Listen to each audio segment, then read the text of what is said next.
integration.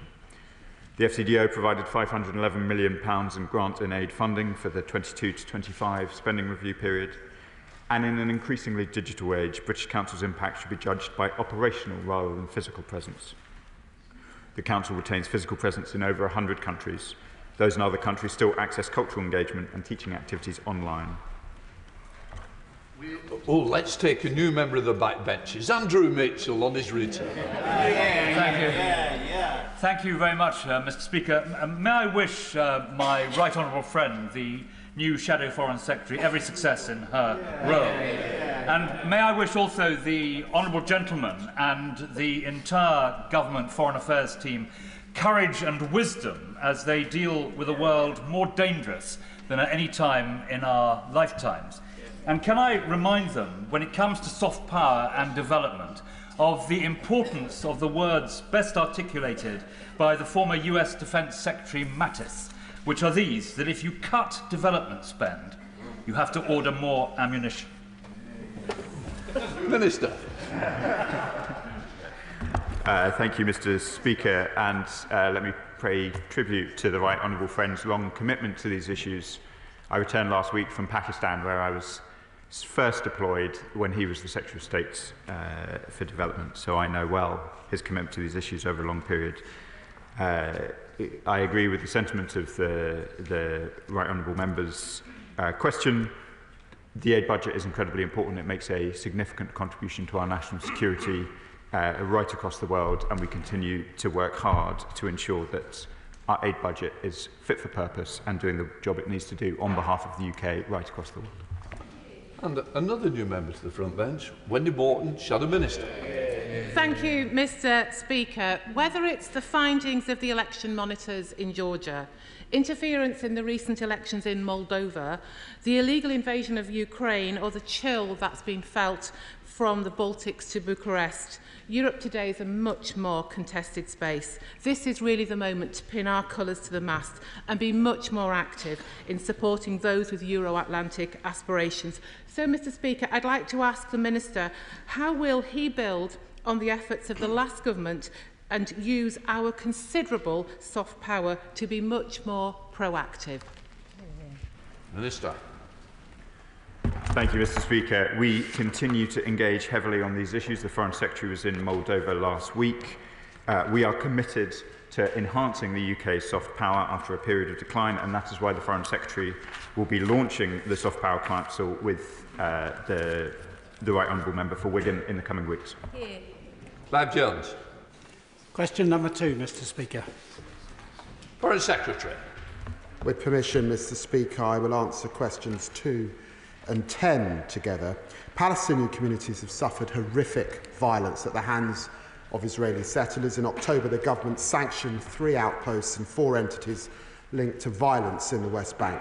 I won't speculate about future sanctions designations. That would only reduce their impact, but we continue to explore all options to take tougher action. Clive Jones. Thank you, Mr. Speaker. Settlement expansion in the occupied Palestinian territories remains as one of the biggest barriers to peace in the Middle East. In October, the Foreign Secretary said that as long as violent extremists remain unaccountable, the UK and the international community will continue to act. So will he commit today to consider sanctions against the extremist ministers Ben-Gvir and Smotrich in the Israeli government? Foreign Secretary. Well, look, I was very clear that, and I have been in office, and that's why in October I targeted the Amana Group, which is a settler group which operates as a commercial construction company, and I was pleased that the US followed us in those sanctions just last week. I also was concerned about a religious school promoting violence against Jews. I sanctioned them. An NGO providing volunteers for illegal outposts.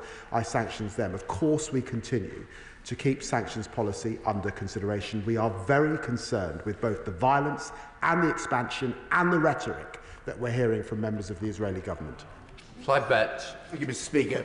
I listened carefully to my right friend's answer, and he's saying he's not going to speculate on future sanctions.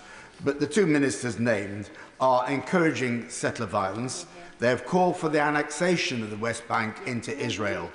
So does my honourable friend accept that even if he won't talk about further sanctions today, he can recognise that that threat of annexation is real, and until we come out clearly and support an independent Palestinian state, then the settlers will continue with their violence in the belief eventually they can achieve the annexation they want. Secretary. Well, can I commend my right honourable friend for standing up for these issues, Mr. Speaker, and make it absolutely clear.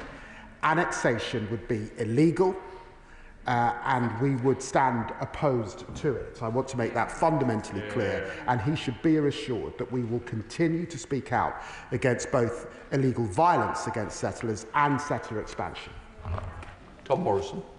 Thank you, Mr. Speaker. International law is absolutely vital for us to build a platform for a more secure and peaceful world. So does the government recognise and support the ICC's jurisdiction, and will it cooperate fully with the court to ensure it can carry on its work without obstruction? Yes, 100%, Mr. Speaker. Come to the Chair of the Select Committee, Emily Thornbury. Thank you very much, Mr. Speaker. I would like to ask my right honourable friend about Ben-Gvir and Smotrich as well. And perhaps if I ask it a different way, we might be able to get an answer. Lord Cameron of Chipping Norton tells us that before the last general election, the Foreign Office were working up potential sanctions against these two most controversial and infamous settlers and government ministers.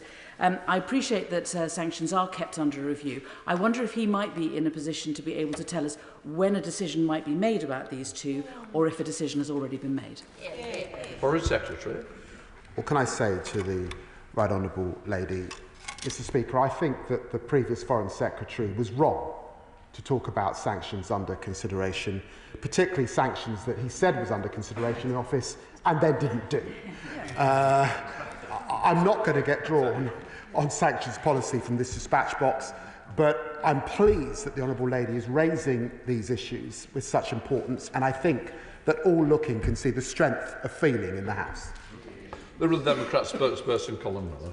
Thank you, Mr. Speaker. The comments last week by Finance Minister Smotrich advocating the annexation of the West Bank, together with the continuing devastation in northern Gaza, have reinforced that elements of the Israeli cabinet have no interest in a two-state solution. There is now a real and imminent risk that the extremists in the Israeli cabinet will succeed in annexing Palestinian territories before any negotiations can take place. So in light of this, does the Foreign Secretary agree that now is the time to recognise Palestine? Foreign Secretary. What can I say to the right honourable gentleman that yesterday at the G7 meeting in Rome, foreign ministers discussed this very same issue, and I think we were united, all of us, in condemning any suggestion of annexation. We would stand against it. Chris Law. Number 3, Mr. Speaker. Minister. Thank you, Mr. Speaker. This government is determined to rebuild the UK's reputation on international development. We've announced a doubling of support for people hit by the humanitarian emergency in Sudan, as well as providing support for people in Gaza, Lebanon and other crisis situations. Chris Law. Mr. Speaker, the government's insistence on continuing to implement the Tories' deep and damaging cuts to the aid budget and unprecedented levels of ODA spending on in-donor refugee costs are resulting in reductions, pauses and cancellations of overseas ODA projects. I see you're shaking your head. I'm looking forward to your response. So can the Minister recognise the UK government cannot say it's back on the global stage while these Boris Johnson-inspired policies continue to cut deep into our development policy? Minister. Thank you, Mr. Speaker. Well, I can tell the honourable gentleman that our programme budget for the FCDO is actually going to be in 2025 to 2026 at its highest level in recent years. We're able to deliver that because this government is taking action on the issues that the previous government did not tackle, in particular the in-donor refugee costs that have eaten into that budget. We saw just gimmicks, we did not see action. Instead, the new government is taking action. Thank you, Mr. Speaker. The humanitarian crisis in Sudan is horrific, and it's clear that rape is being used as a weapon of war. Recent data from MSF highlights that 90% of sexual violence survivors in a hospital in Chad were abused by armed perpetrators. 50% were attacked in their homes. This is happening in 2024. So can the Foreign Secretary provide details on how the UK's recent pledges on humanitarian aid for Sudan and the region are being utilised to support survivors of sexual and gender-based violence? Minister. Thank you, Mr. Speaker. I'm very grateful to my honourable friend for raising that incredibly concerning situation, and the UK has been determined to do all that we can, particularly in relation to conflict-related sexual violence. In October 2024, it was the UK that led moves to secure the renewal of the mandate of the fact-finding mission at the UN Human Rights Council. As just mentioned, we recently doubled humanitarian aid, and the Foreign Secretary also led efforts at the UN Security Council to take action on the humanitarian emergency in Sudan. Welcoming Andrew Rossendale, the Shadow Minister. Thank you, Mr. Speaker. The government appears to be in a complete tailspin over whether it will release the costs that will fall to the British taxpayer as a result of the rush deal to give away the British Chagos Islands. Given the reported trip by the Special Envoy Jonathan Powell to Mauritius, can the Minister at least confirm today which budget these costs will come from, including whether they intend to use the aid budget, tell the House how much it will cost each year and in total, and if the British Chagossians will actually have a genuine say? But, Mr. Speaker, would it not make more sense to keep these strategically important islands under the Crown rather than the secretive deal negotiated? No deal is better than a bad deal. Thank you, Mr. Speaker. Well, my understanding is there was actually 10 rounds of negotiations under the Conservatives, that we did not see the UK reaching the agreement necessary. This is a bizarre argument, frankly, coming from the opposition. All the details of this situation are in the public domain, quite rightly so, and this is part of the UK ensuring that we follow international law. Brian Lasham. Question 4, Mr. Speaker. Foreign Secretary.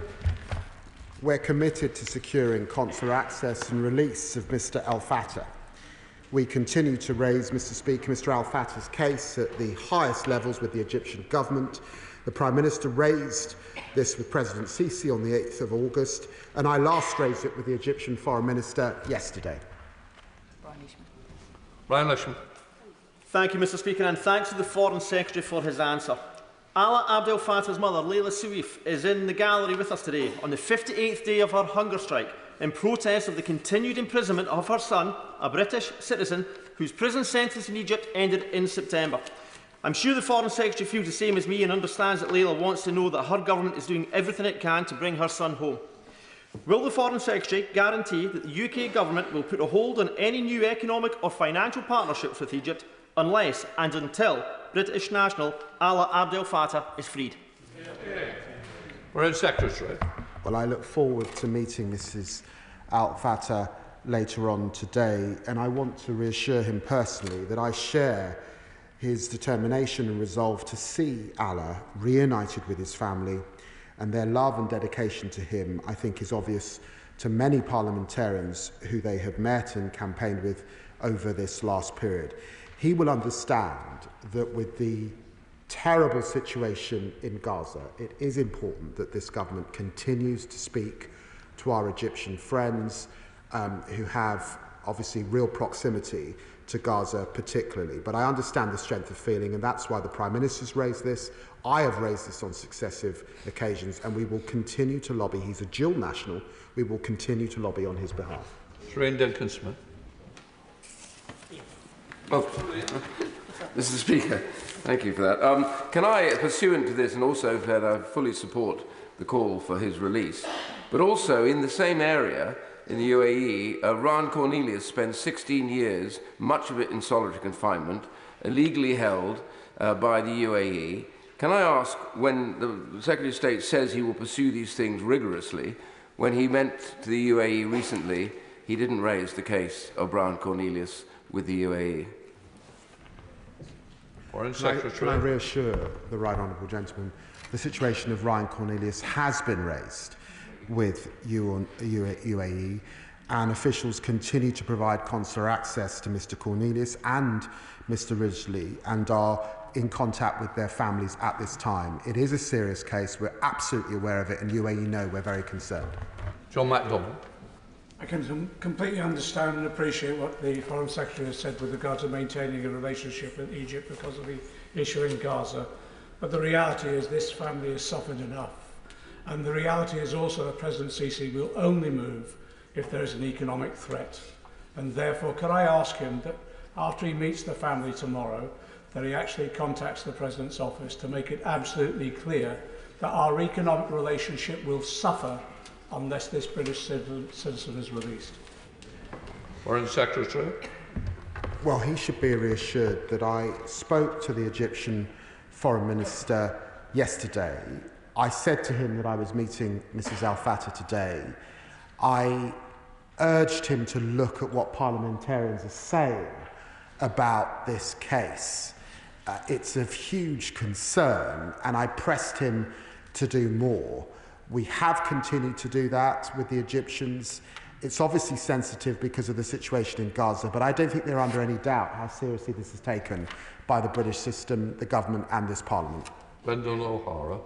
Speaker, the APPG on arbitrary detention and hostage affairs has been hearing evidence from UK nationals who are being or who have been detained, and we were privileged to hear from Allah's mother just this morning. An oft-repeated concern is that if you are a UK national and you find yourself in this awful situation, you're essentially on your own when compared to other nationals. Does the Minister recognise that depiction? And if he doesn't, what could he point to as being a unique advantage of having a British passport for someone who finds himself arbitrarily detained?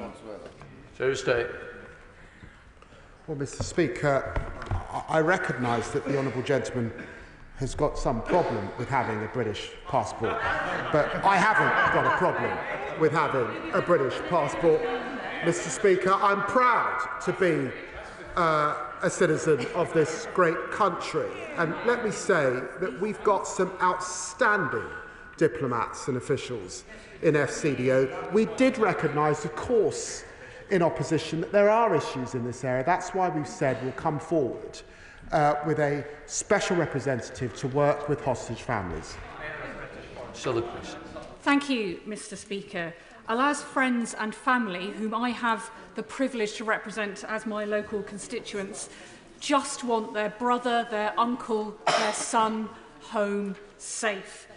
Now, previously, the Foreign Secretary, who I know has worked hard on this issue, and as he says, has raised it with the Egyptians, has talked about what we could do if the Egyptians won't restore consular access. They still have not done so. So could the Foreign Secretary update us? I know this House speaks as one in standing and demanding that Allah be freed and able to come home to his family for this Christmas.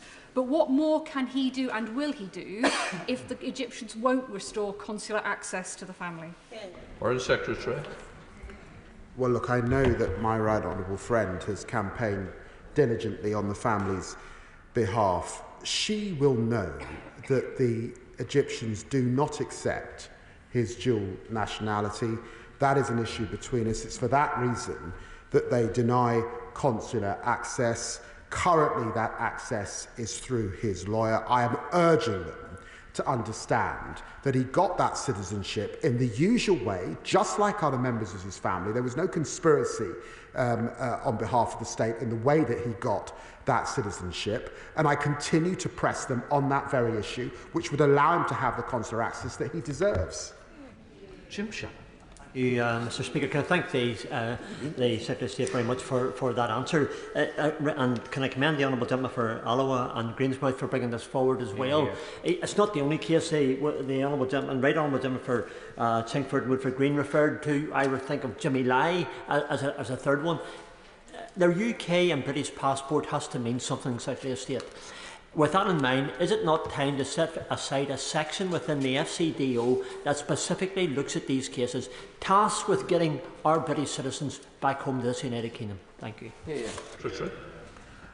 Well, as the Honourable Gentleman mentions Jimmy Lai, let me just say once again that we call on the Hong Kong authorities to immediately release British national Jimmy Lai. Jimmy Lai is a significant priority for this government. That is why the Prime Minister raised it with the President of China just last week, and it's why I raised it with the Foreign Minister of China as well. He's right. This does need a close look by this new government. We're just over 4 months old. We are looking at it, and we will come forward with proposals shortly. John Lavin. Thank you, Mr. Speaker. Question number 5. Thank you, Mr. Speaker. Ensuring the safe release of all hostages, including British national Emily Damari and 3 other hostages with strong UK links, remains a top priority for this government. We support efforts of negotiators and call on the parties to return to negotiations. We continue to work alongside allies and partners in the region towards hostage releases. Negotiations remain the best chance to get hostages cruelly detained by Hamas home to their loved ones.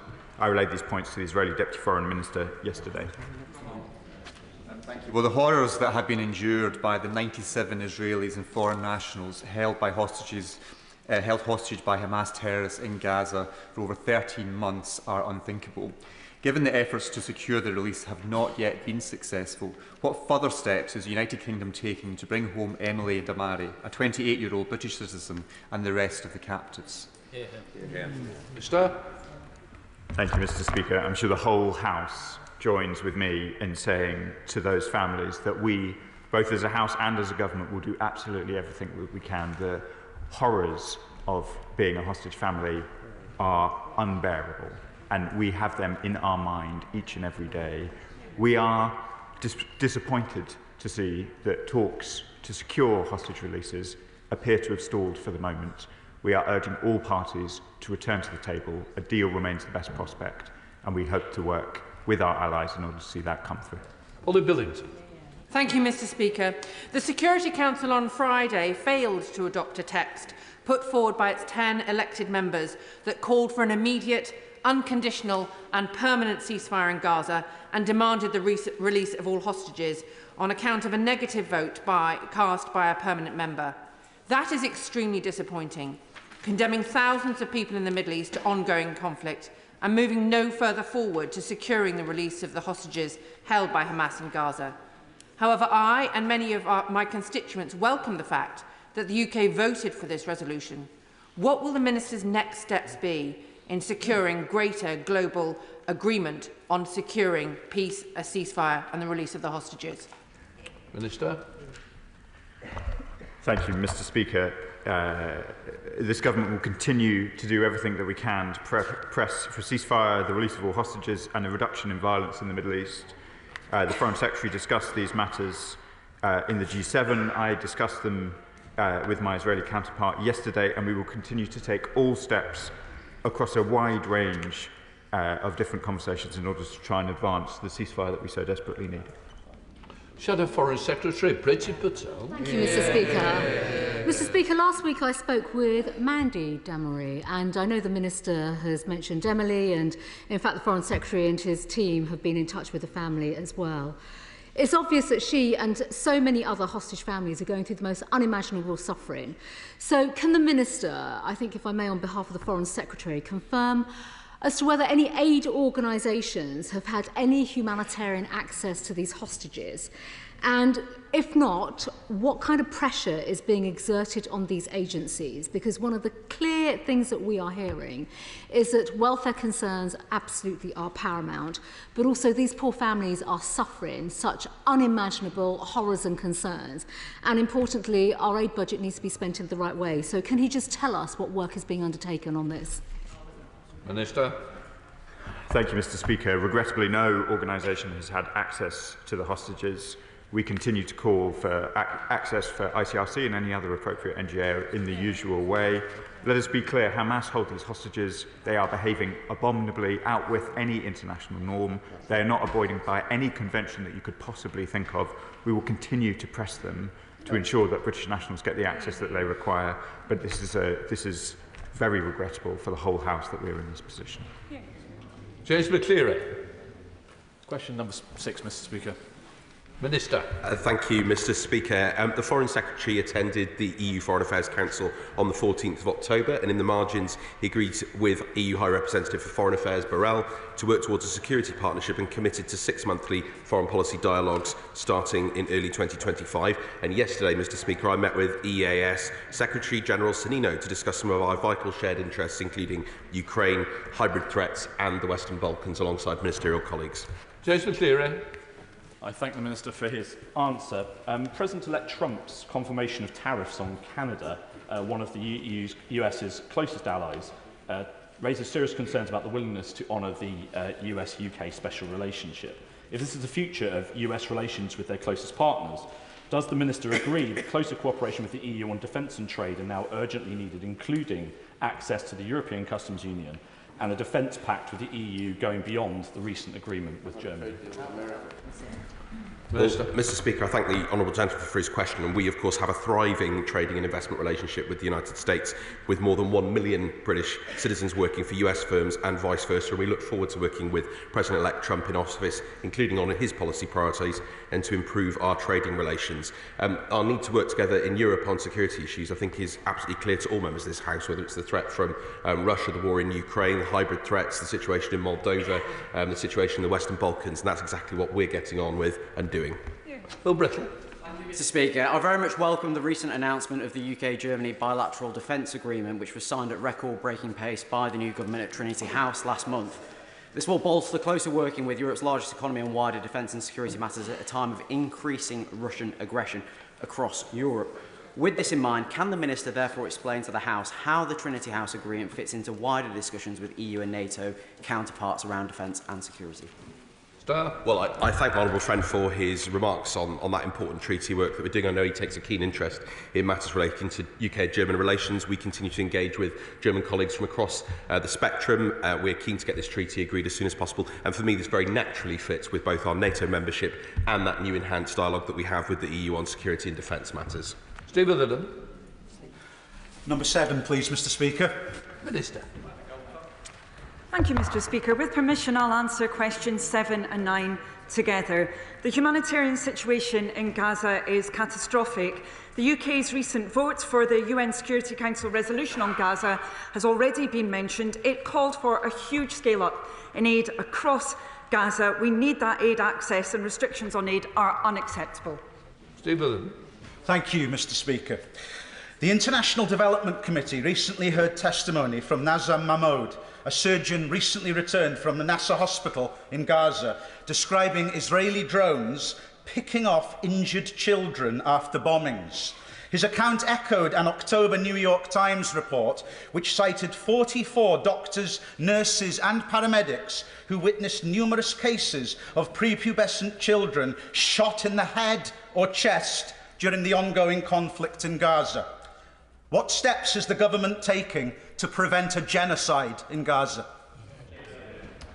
Thank you, Mr. Speaker. We've heard a number of deeply concerning reports about developments in Gaza. I know that has also been the case for the Select Committee, as mentioned. The UK government's position could not be clearer. International law, including international humanitarian law, must be held to, and that particularly, of course, also covers the operations of healthcare workers. We pay tribute to them operating in such difficult circumstances. David Smith.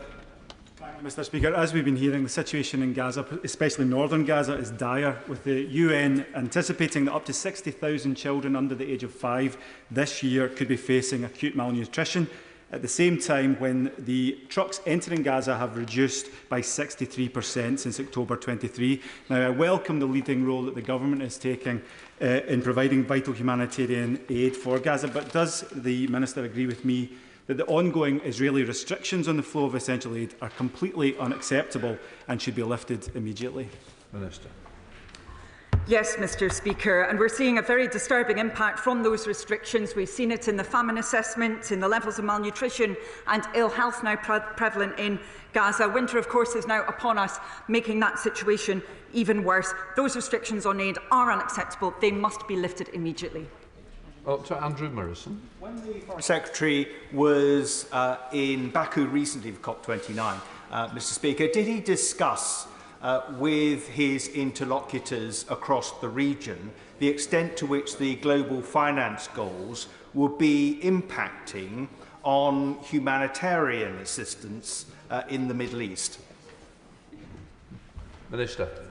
Thank you, Mr. Speaker. Yes, the Foreign Secretary did discuss those matters, including directly with Maya Motley, who of course is the Premier of Barbados, who has been leading many of the small island developing states on these issues. Certainly for the UK, we're determined to make sure that we play our part on humanitarian issues as well as globally on climate issues. That's so important for our own country as well as the rest of the world. Thank you, Mr. Speaker.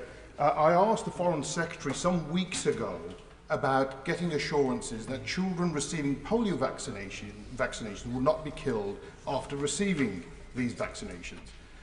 Since that assurance, thousands of children have been killed in northern Gaza.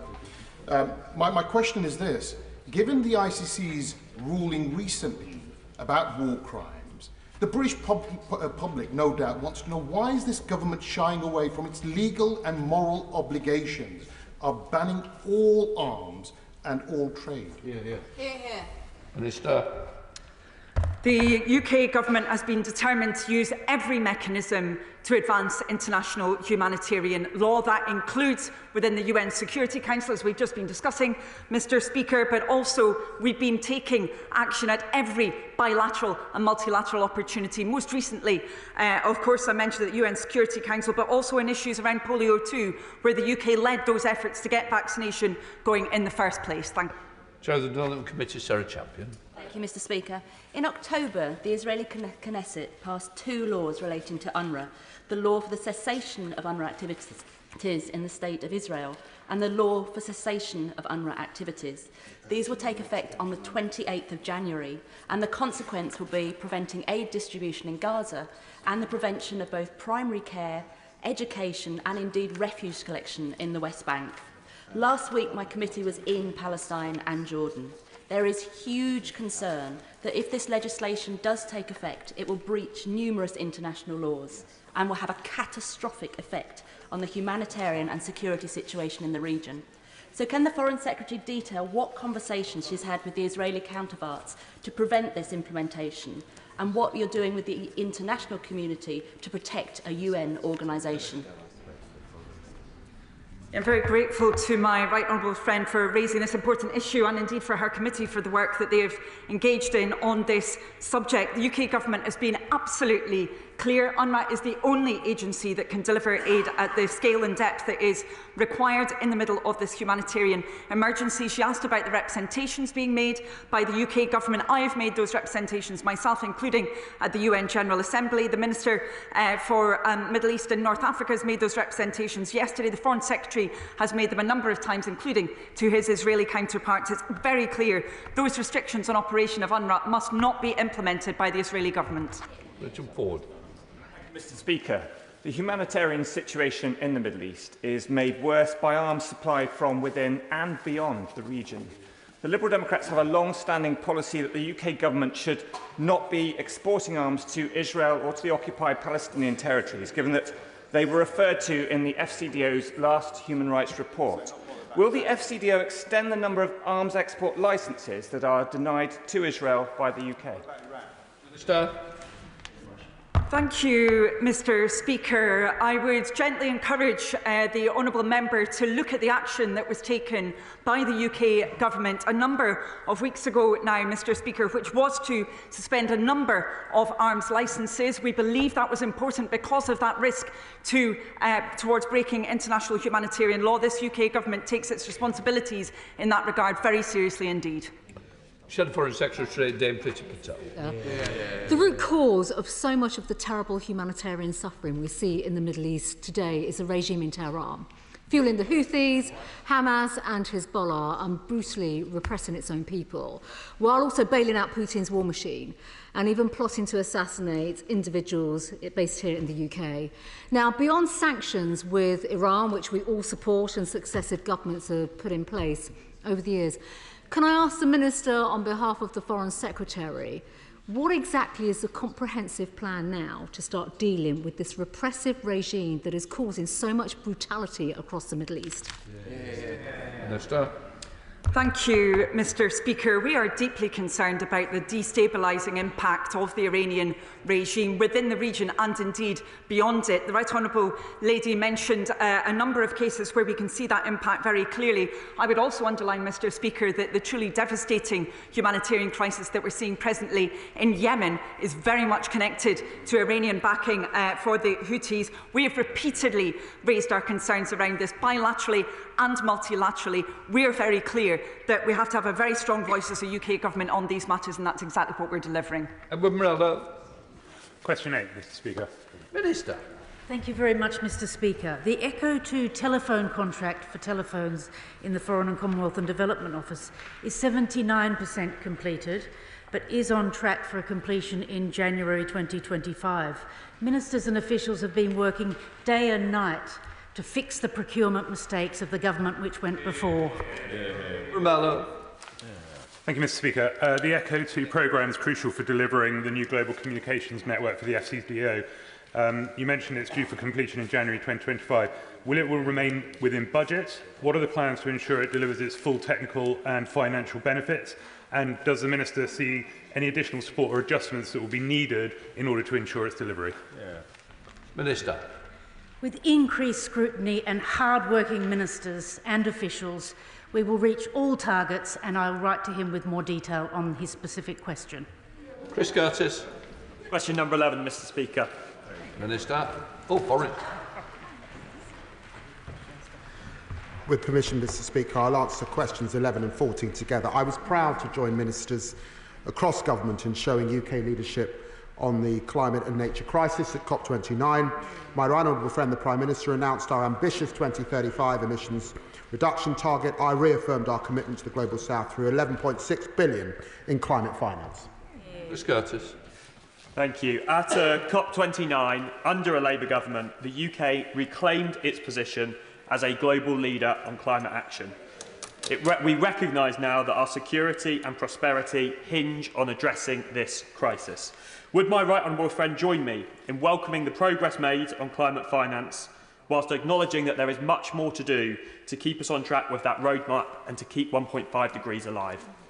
Foreign Secretary. Well, can I thank my honourable friend for his question? I do think it was important that our Prime Minister was the only G7 Prime Minister to attend COP, and he will recall that last year the Prime Minister at the time did not attend. It's hugely important that we reach the £300 billion for climate finance. It will help the Global South get there on clean energy, and of course we hope that our Global Clean Energy Power Alliance will be able to work with them, and they've got the money now to do it. Laura Coatsmith. Thank you, Mr. Speaker. The world's forests are the lungs of the earth, but we are losing them at an alarming rate. An area the size of Azerbaijan, where COP29 was hosted, is being destroyed every year. Can the Foreign Secretary explain what the government is doing to preserve the world's forests and to support those who protect them? I was very pleased to speak at COP on the issue of forests and to join inspirational Indigenous leaders on that subject, and it's why we found £3 billion for nature, of which £1.5 billion is dedicated to work on forests. Blow back to it. Number 12, Mr. Speaker. Minister. Mr. Speaker, ahead of the elections on 11th of October, I expressed my concerns directly to Foreign Minister Darchashvili regarding pressure on civil society and stigmatisation of minorities ahead of the parliamentary elections. And following the elections, I publicly expressed support for the OSCE's preliminary findings in relation to the election, and I called on the Georgian authorities to investigate all irregularities and reverse their declining commitment to an inclusive and open democracy. Thank you, Mr. Speaker. I thank the Minister for his actions on this. I draw the House's attention to my register of interest in the work I've done in the past with democratic activists in Georgia. Those activists are terrified that Georgia is now a turning point. So I wonder if the Minister will join me in calling for new elections under international oversight, an end to the attacks on civil society groups, especially the heroic LGBT groups who are under attack there. And if those things don't take place, whether the government will keep open the option of sanctions on those individuals who are responsible for the democratic backsliding in Georgia. Well, Mr. Speaker, I recognise my honourable friend's long-standing interest in this issue and his strong views on it. Let me be clear that on the 28th of October, His Majesty's Ambassador to Georgia called on the Central Election Commission to transparently investigate all alleged instances of election fraud. And following the session of the new Parliament meeting, the Embassy again reiterated our concerns about election violations and the need for independent investigation. He is absolutely right. The right to peaceful protest and free civil society is a key attribute of any modern European democracy and must be respected, and we will continue to make this clear. Thank you, Mr. Speaker. May I first of all pay tribute to the honourable member for East Renfrewshire, whose focus on Georgia has been incredibly important, not just to the free elections in Georgia, but actually to the spread of Putin's evil influence across Europe. May I ask the Minister what actions he's taking to push back on Russia's influence in the region and actually push back into Russia itself, using the budget he has on the BBC World Service to broadcast in subnational languages inside Russia so that the people of Russia know what is being done in their name and they can understand what Putin is doing to them. Minister. Well, the right honourable gentleman, Mr. Speaker, is absolutely right to point to the important work the BBC World Service does in this area, particularly its language services. And I've met their fantastic staff in the past who do this important work. It's important that people have access to free, accurate and impartial information, including in their own languages. But we've been clear about the extent of Russian interference in Georgia for a long time. We're clear about their interference across Europe and in democracies. That's why we're working so closely with NATO and indeed EU partners on this very issue. Joe Mayor. Number 13, sir. Minister.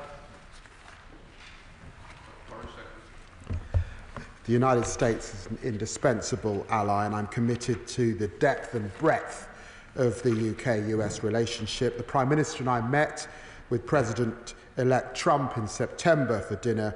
It was a good opportunity to get to know each other, and of course we continue to work with the current administration. I was with Tony Blinken just yesterday. Mr. Speaker, defence spending is a key aspect of our relationship with the United States. So will the Foreign Secretary be able to tell our American allies the date on which we're going to increase defence spending to 2.5%? And if he cannot, what influence will we have on European allies to increase their defence spending? Foreign Secretary. The honourable gentleman's right to raise the issue of defence spending. It's been raised by US presidents since Eisenhower. And he's right that when Donald Trump came to power, there were just 4 European countries spending above 2%. When we left government, it was 2.5%. We're sad that it dropped, and we're determined to get it back to 2.5% of GDP. Let's go to topicals with Richard. Topical number 1, Mr. Speaker. Secretary. In the past month, growth was at the heart of my visit to Africa.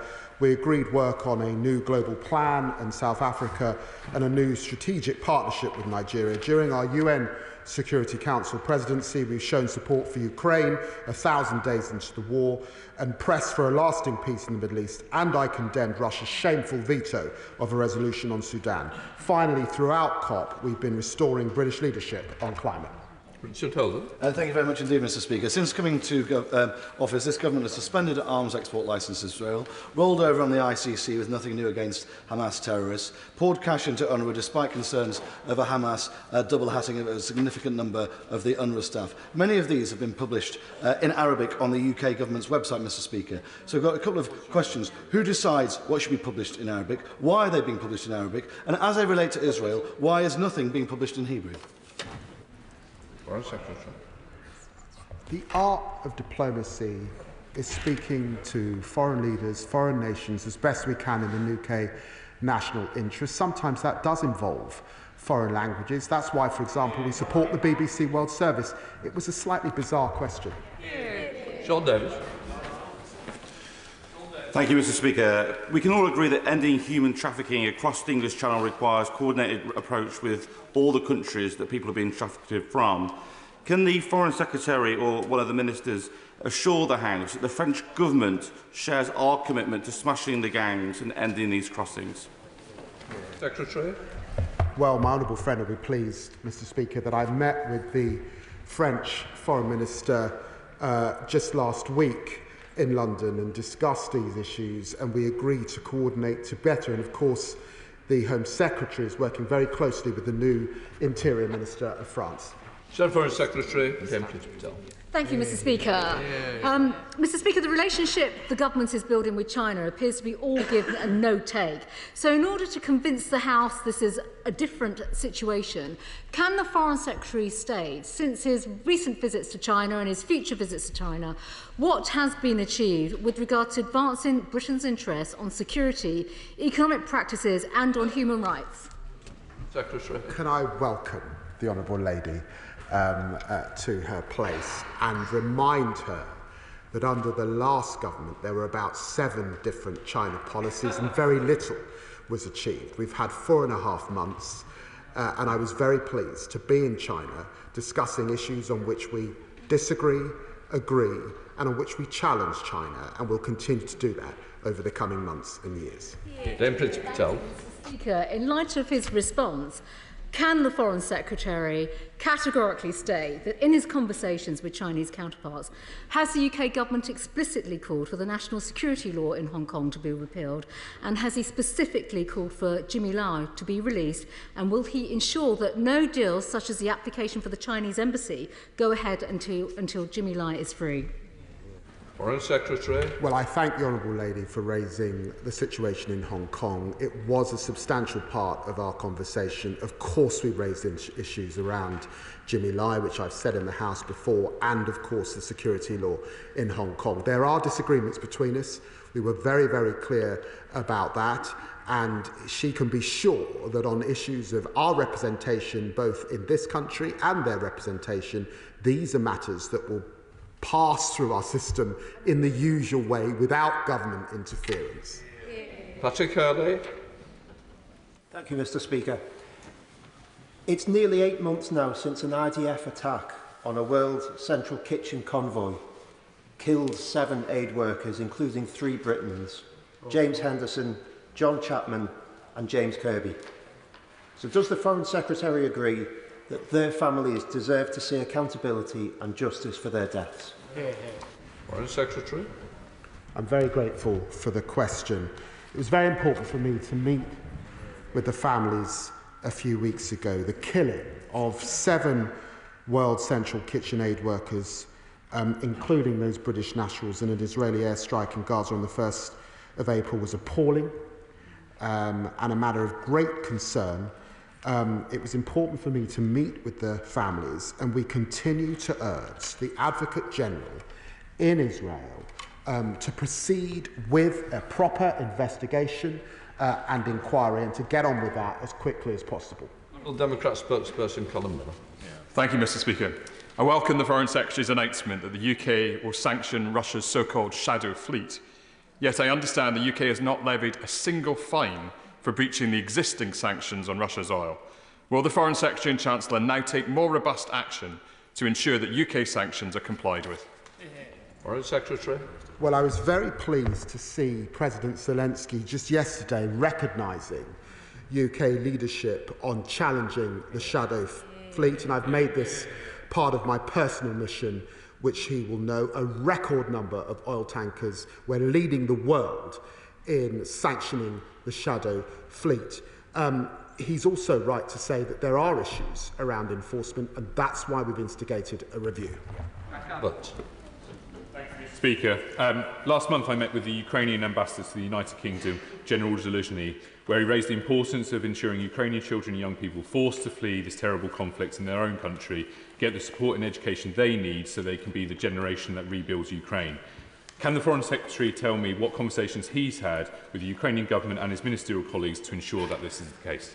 Foreign Secretary. He raises a very important issue. I met with the Ukrainian children a few months ago in Ukraine who had been taken to Russia and fortunately brought back to Ukraine by an NGO that we were supporting. We've increased our funds for this important work both in Ukraine and in Moldova, where I was last week. James McCleary. Mr. Speaker, the EU has been very clear that they will welcome a new youth mobility scheme with the UK. As the Minister knows, this would not be a return to freedom of movement and could be agreed separately from the trade and cooperation agreement the UK signed when we left the EU. So can the Minister tell me, this House and the young people of this country, why the government will not sit down with European allies to agree a new youth mobility scheme? Minister.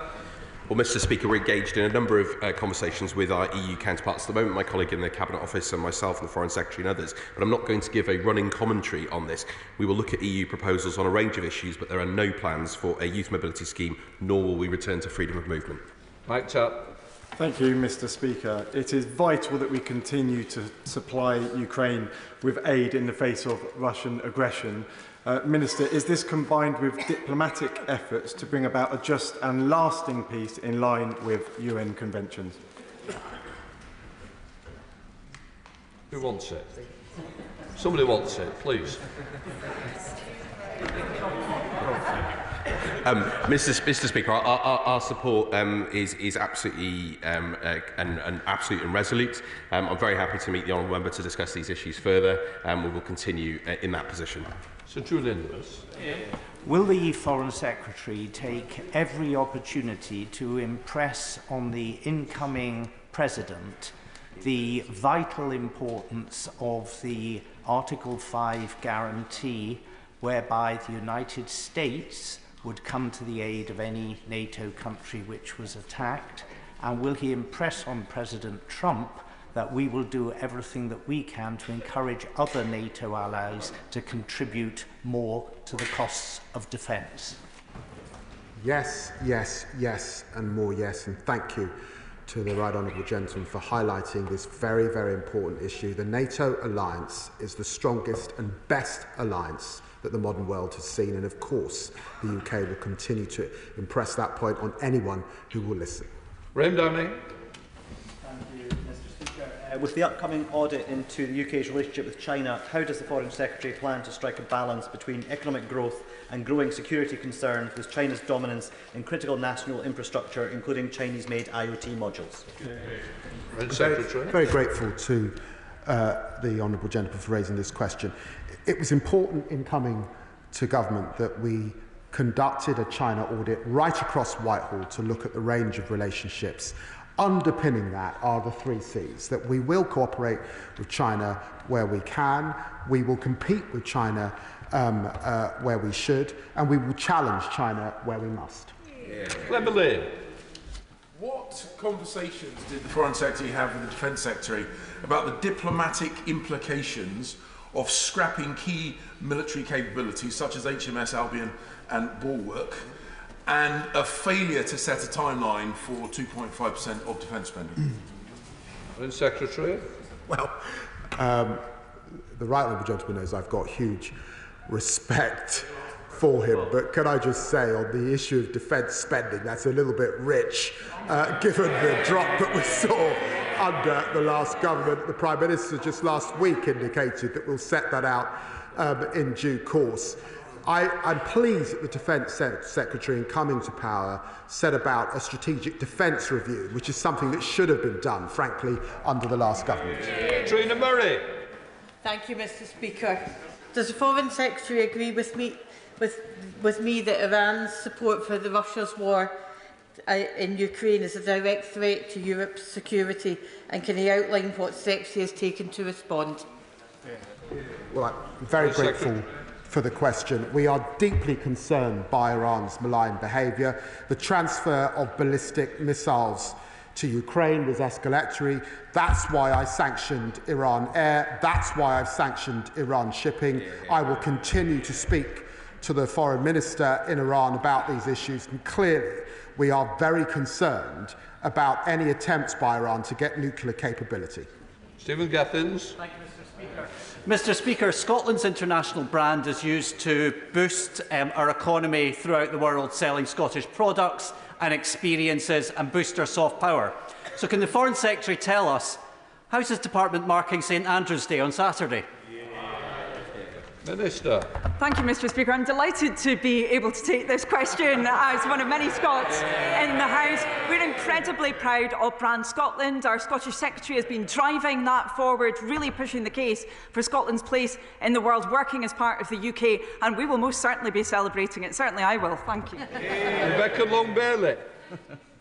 Action for Humanity research conducted within Gaza revealed that 53% of respondents already received no humanitarian aid during so-called evacuations.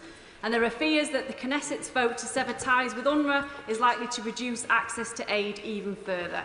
The Minister's already referenced representations that have been made, but what specific immediate actions will the Secretary undertake to reinforce the UN's multilateral framework and the Israeli government's obligations under international law to ensure that sufficient aid reaches civilians in Gaza? Yeah.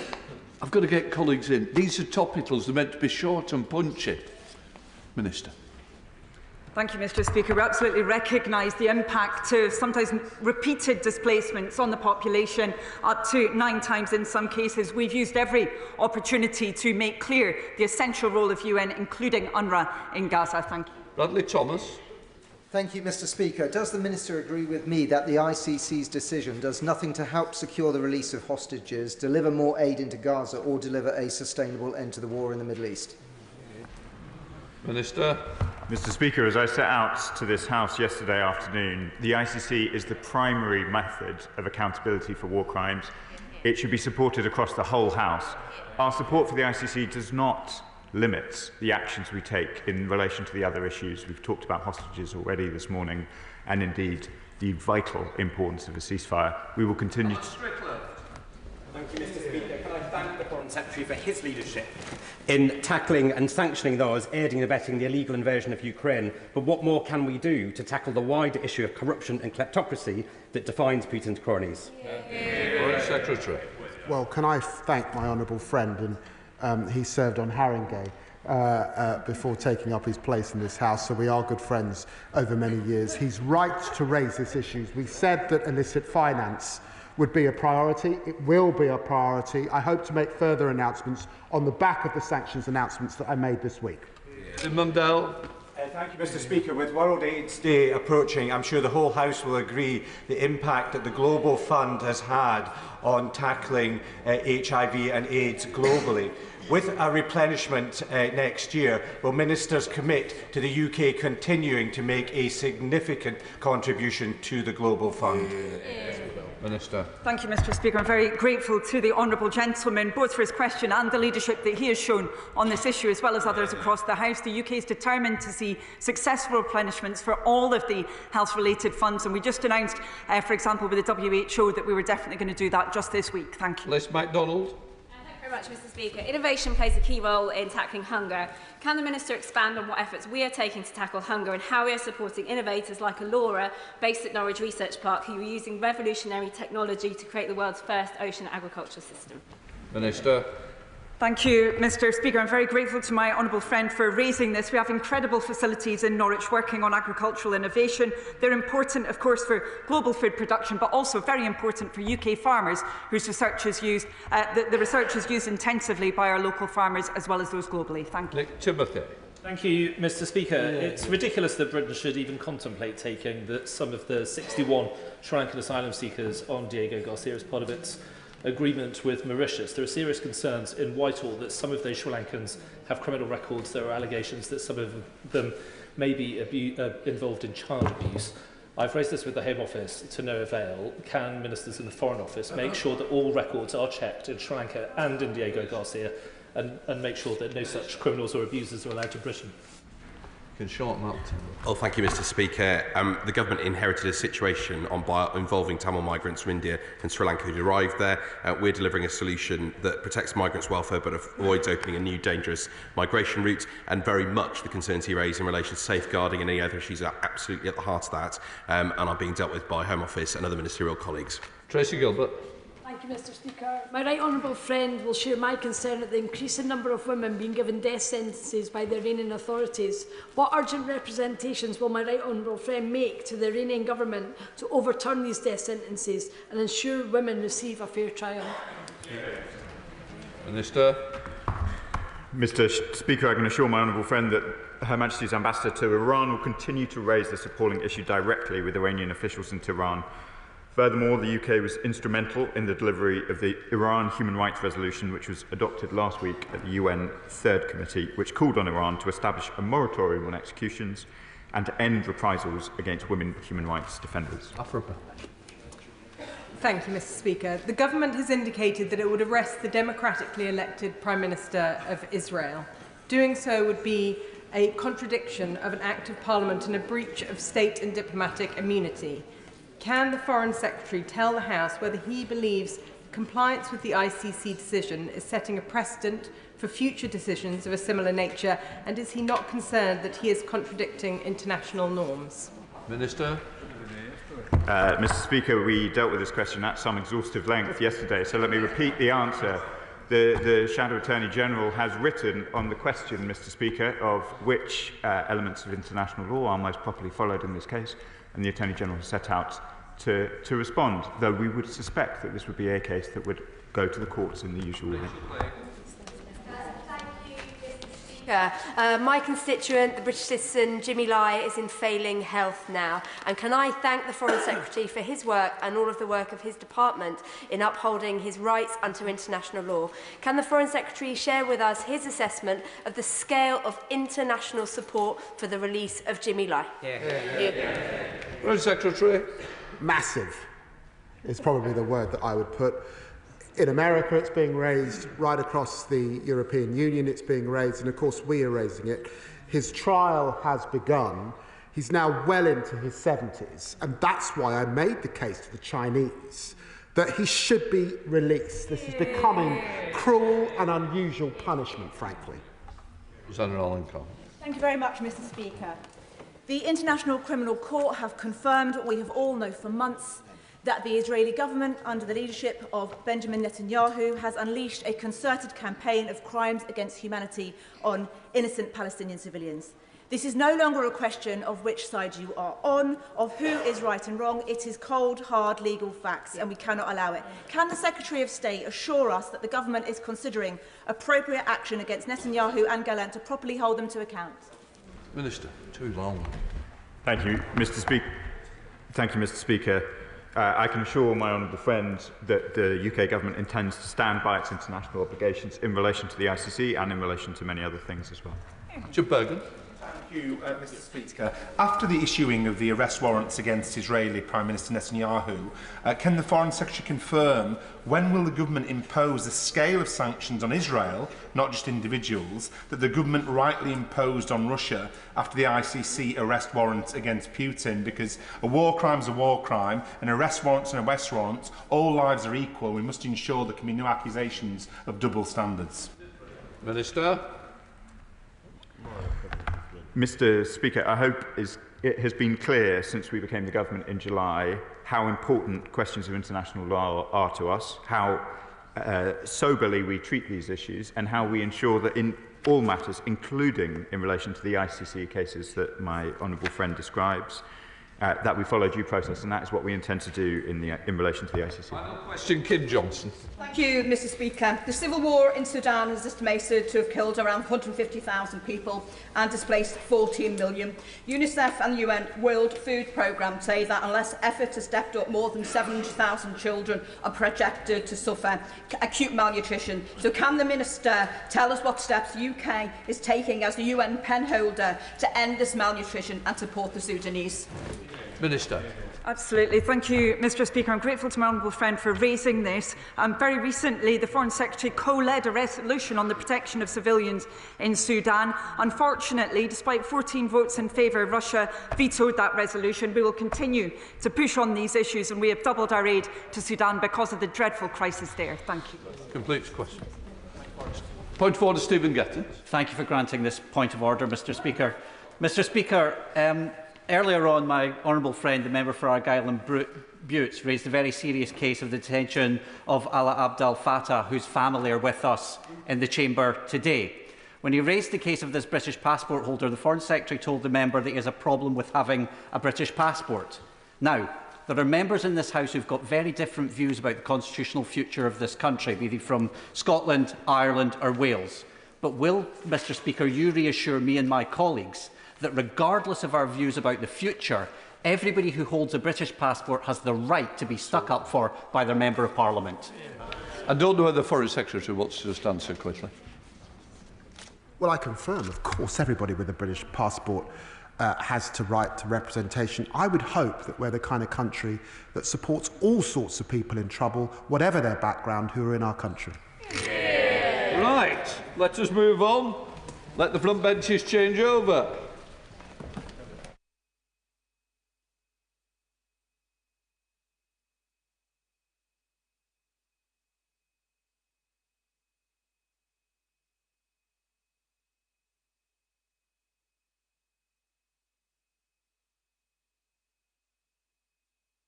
We now come to the Statement Secretary of State for Energy and Security, Ed Miliband. Thank you, Mr. Speaker. Can I start by taking this opportunity to extend my sympathy to all those affected by Storm Bert? It has been a devastating event for people in different parts of our country, particularly in Wales, and my heart goes out to the families of those who have lost their lives and all those whose lives have been disrupted. I also, with your permission, Mr. Speaker, want to take this opportunity to pay tribute to Lord Prescott. He was a fighter for social justice. He was a champion of the environment. He rightfully has global recognition for his role in negotiating the Kyoto Protocol, and he showed how politics can change lives for the better. I send my deepest condolences to Pauline and his family. Mr. Speaker, with permission, I would like to make a statement about COP29. The UK attended COP29 to fight for our national interest, speeding up the clean energy transition in the interest of jobs, energy security and economic growth, and tackling the climate crisis for today's and future generations. In Baku, our message was clear. Britain is back in the business of global climate leadership. Because we know the impacts of the climate crisis know no borders. We've already seen the extreme impacts we can face here in Britain, and we know that if we do not act, these impacts will get much, much worse. That's why, as the Prime Minister said at COP29, there is no national security without climate security. And indeed, Mr. Speaker, it is precisely because Britain represents only around 1% of annual global emissions that we have to work with others to ensure the remaining 99% of emissions are addressed to protect the British people.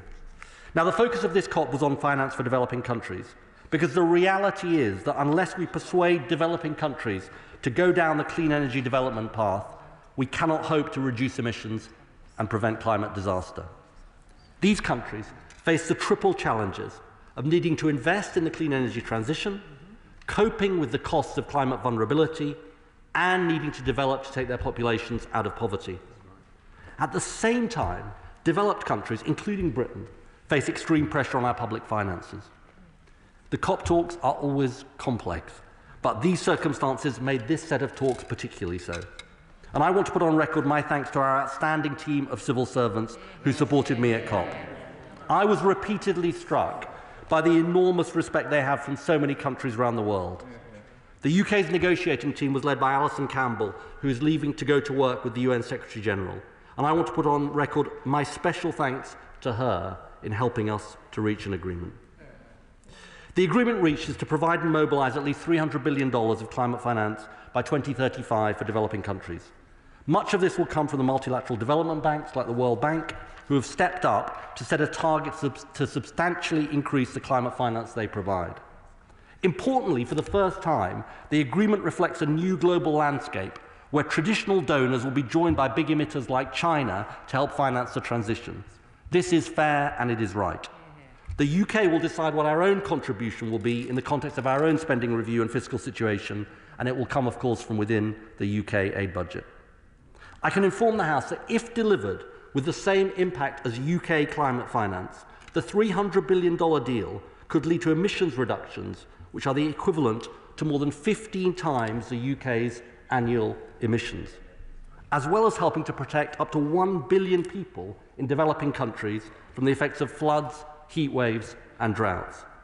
And crucially, this agreement will accelerate the global clean energy transition, which offers the prospect of export and economic opportunities here in Britain. So let nobody be in any doubt, Mr. Speaker, this agreement is absolutely in our national interest. Now, in other aspects, the talks were more disappointing. At COP28, the world made a historic agreement to transition away from fossil fuels. That agreement stands, but we did not reach agreement this year on how to take this commitment forward. Not because the text put forward was too ambitious, but because it wasn't ambitious enough. In particular, many developing countries, including the small island states, felt the text put forward was just inadequate to the scale of the climate emergency. Developed countries, including Britain, agreed with this view. And, Mr. Speaker, this offers an important lesson. Under this government, Britain is part of a global coalition for ambitious climate action that spans global north and global south, the global centre ground of climate politics. And we will now seek to build on the agreement at COP30 next year in Brazil. At this COP, the UK also made important announcements on countering deforestation, scaling up private finance and nuclear cooperation as part of the clean energy transition. And the Prime Minister announced our nationally determined contribution to reduce emissions by at least 81% by 2035 compared to 1990 levels. This follows the advice we received from the Independent Climate Change Committee. Let me be clear, Mr. Speaker, this target is right for Britain, for energy security, for good jobs and growth. On the same day as the announcement, Scottish Power and Siemens announced a £1 billion deal to invest in wind manufacturing in Hull, boosting British manufacturing and supporting 1,300 good jobs in our industrial heartlands, showing what the clean energy mission can do for Britain and building on the steps this government has already taken.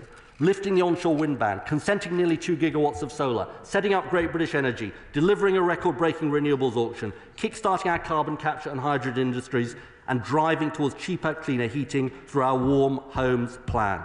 And, Mr. Speaker, it is in our national interest to use the power of our example to work with others to speed up the clean energy transition globally. Just as the 2008 Climate Change Act, supported across this House, inspired others to follow our lead. That's why at the G20 in Brazil, the Prime Minister launched the Global Clean Power Alliance to drive forward this transition along with a number of other countries. But, Mr. Speaker, this is just the start of the work we need to do in the run-up to COP30 to make next year's talks a success. Because the truth is that despite progress over the last 2 weeks, the truth is we are halfway through the decisive decade for limiting warming to 1.5 degrees, and the world is way off track. Other countries like Brazil have also announced ambitious NDCs, and in the months ahead we will continue to push others to go further and faster in raising ambition, in scaling up finance, in protecting nature and forests, and in driving forward the clean energy transition. Let me end by saying this. The COP process is tortuous and progress is too slow. However, this government believes that while multilateralism, in other words, cooperating with others, is hard, it is the only way to truly fight for Britain. Those who say we should disengage from these negotiations and step off the stage would let down our country, deprive us of a voice, and leave future generations paying the price. Despite all the difficulties, at COP29, one truth was overwhelmingly clear. The global transition away from fossil fuels and towards clean energy is happening, and it is unstoppable. Unstoppable because clean energy is the route to energy security. Unstoppable because it is the economic opportunity of our time, and unstoppable because people in Britain and around the world can see the climate crisis is here, and unless we act, things will only get worse. In less than 5 months, this government has shown we will seize the opportunities of speeding up at home, and we have demonstrated climate leadership abroad to deliver energy independence, lower bills, good jobs, economic growth, and the security of a stable climate. Doing all we can, Mr. Speaker, to keep the British people safe now and for generations to come, and I commend this statement to the House. Shadow Secretary of State Clerk Nicosia. Thank you, Mr. Speaker, and I thank the Secretary of State for advance sight of his statement. I echo his comments on Stormbird and thank the emergency services for all they've done to help those in need. And I also want to start by passing on my personal condolences to the Right Honourable Gentleman on the passing of John Prescott. I know he wanted him to lead the Paris Accords in 2015, having admired his work in Kyoto. And I believe he described John as someone who could bash heads together at the time. So I hope, as the Secretary of State's opposite number, I can achieve some of that head bashing that he so clearly valued in John. So, Mr. Speaker, in that vein, the Secretary of State has talked a lot about regaining global leadership, but I fear that he's stuck in 2009. He may not want to acknowledge this, but for the past 14 years, we've been a global leader. We are the only major economy, the only one to have halved carbon emissions since 1990. In that same time, America's emissions have stayed the same and China's have tripled. However, what we have seen is that countries are not persuaded just because Britain is going further and faster. They're persuaded by prosperity and they're persuaded by living standards. We are 1% of global emissions, and if he continues down the path he set out, I fear that our country will face hardship, and there'll be no point in being world leading because nobody will want to follow our lead. He would make us a warning, not an example to others. So let's start with what he announced at COP. The Secretary of State has set out a new target to cut our greenhouse gas emissions by 81% by 2035. However, what we didn't hear in his statement is how much this will cost the British people. The Independent Climate Change Committee say that this target would require people to eat less meat and dairy, take fewer flights, swap their boilers for heat pumps and their petrol cars for EVs at a pace that will require taxes and mandation. Even the chair of the Select Committee has acknowledged people will be forced to change their lives. But the Secretary of State says not to worry. He'll deliver all the savings through energy policy, and those plans will lead to higher growth, cutting bills, creating jobs and strengthening national security. But none of those things are true when it comes to his plans. The Independent Institute for Fiscal Studies has already said that his climate plans won't lead to growth. The National Energy System Operators Report showed that his rush for Clean Power 2030 is going to add eye-watering costs to our energy system. And despite those very expensive costs, it would still leave gas pricing the system around 50% of the time, or would leave the equivalent of millions of homes in the dark waiting for the wind to blow. I don't think that's anybody's idea of energy or national security. But Mr. Speaker, he doesn't have to take my word for it. The head of offshore wind development at RWE, one of the country's largest wind developers, has warned that the Right Honourable Gentleman's rush to meet his 2030 target will lead to price spikes, with consumers losing out. The chief executive of Octopus has warned about the £6 billion of costs that consumers will have to pay because the Right Honourable Gentleman wants to build renewables without reforming the grid. And the former head of MI6 has warned that the Secretary of State, and I quote, this is worth listening to because it's their former head of MI6. The former head of MI6 has said, and I quote, that the Secretary of State is pursuing completely crazy energy policy when it comes to national security. And when it comes to jobs, his plans to make our energy expensive and unreliable will see jobs fleeing to more polluting countries because it's cheap energy and innovation which matter in the race for jobs. And you only need to ask China, which dominates clean tech supply chains and is the world's largest polluter. That's where billions of pounds of our taxpayers' money will be going to pay for his rush transition, from our country with all the investment it has made into clean power to a country still 60% powered by coal. Low growth, high bills, jobs lost, even blackouts, for more carbon in the atmosphere, Mr. Speaker. That's the opposite of what he's been promising. And in Baku, while he was signing us up to these targets without talking about what they will do for life for British people, he was also signing away billions of pounds of taxpayers' money. He signed us up to a $300 billion annual climate finance target, and I'm afraid it's not credible to say that taxpayers won't have to pay more, and they deserve to know by how much. So can he tell us today what that new target will mean for British taxpayers? And I think, considering the increase in the target, the public will rightly question why countries like Russia, and particularly China, now the world's largest polluter and second largest by historical standards, will not be obliged to pay a penny. I think he tried to insist that they would, but it's very clear that they will not be obliged at all to pay in. Whilst Britain, which has invested billions in cutting its own emissions and is only 1% of global emissions, will have to pay more. Well, he also set out an assessment on the increased reliance on coal-powered Chinese imports for his 2030 zero-carbon plans and what that means for global emissions. Mr. Speaker, the Secretary of State is not being honest with the British public. He promised them £300 of their energy bills by 2030, but just weeks ago he whipped his Labour MPs to vote that pledge down. He took away the winter fuel payment despite promising the elderly would be looked after under his energy policy. And he's now saying he can achieve higher climate targets in a way that's zero cost to the public. This is not a recipe for climate leadership, Mr. Speaker. It's a recipe for higher bills and lost jobs, and it will be a disaster for the British public. Can I just say, just to remind front benches, is 5 minutes. Okay. Secretary of State. Oh dear, oh dear. Okay, let me deal with her questions such as they are, Mr. Speaker. Let's start with our nationally determined contribution announced at COP. It's so interesting that she now opposes this, because the 2035 NDC, announced by the Prime Minister, is exactly the target her government legislated for in 2021 in the 6th carbon budget, which covers 2035, which means she is now opposing, Mr. Speaker, the very same target her government put into law. And she claimed that she was working towards as Secretary of State just a few months ago. And, Mr. Speaker, there is a pattern here. Every week, the Right Honourable Lady takes to Twitter to express her latest outrage about a policy, asking who on earth could support this. And every week, someone pops up in her replies and says politely, "You did, just a few months back." Because this isn't the only one, Mr. Speaker. Last week, she came out against the clean heat market mechanism, another policy she proposed.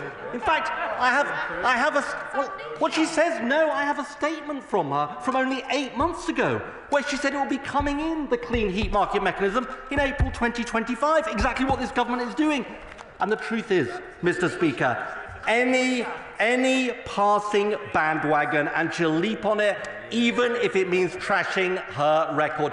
And let me give her a little lesson about opposition. The job of opposition is to oppose the government, not to oppose yourself. And this is where she has ended up. And so out of the window goes any commitment to climate action, ignoring the fact it's the route to energy security, good jobs and lower bills, ignoring the fact it's backed by business, ignoring the fact that this country has an honourable tradition of a bipartisan consensus. I'm happy to say that the last government proposed some ambitious targets, that COP26 was an important milestone for the world. And the truth is about this, is it's not just irresponsible. It's not just crass opportunism. It's also actually what helped take the Conservative Party down to their worst election defeat in 200 years. So it's not going to work for her. Now, let me tell her what the Clean Energy Superpower Mission means for Britain. It means cleaning up our power system so we don't leave the country exposed as they did to fossil fuels. It means new jobs in carbon capture and storage as we decarbonise industry and reindustrialise. It means energy efficiency in homes, meaning lower bills, warmer homes and lower emissions. And as for the NISO report that she talks about, I know it's deeply disappointing to her, but we've got an independent report that says the following. First of all, 2030 is achievable. She said it wasn't. It also says it will give us energy security, which she says it wouldn't give us.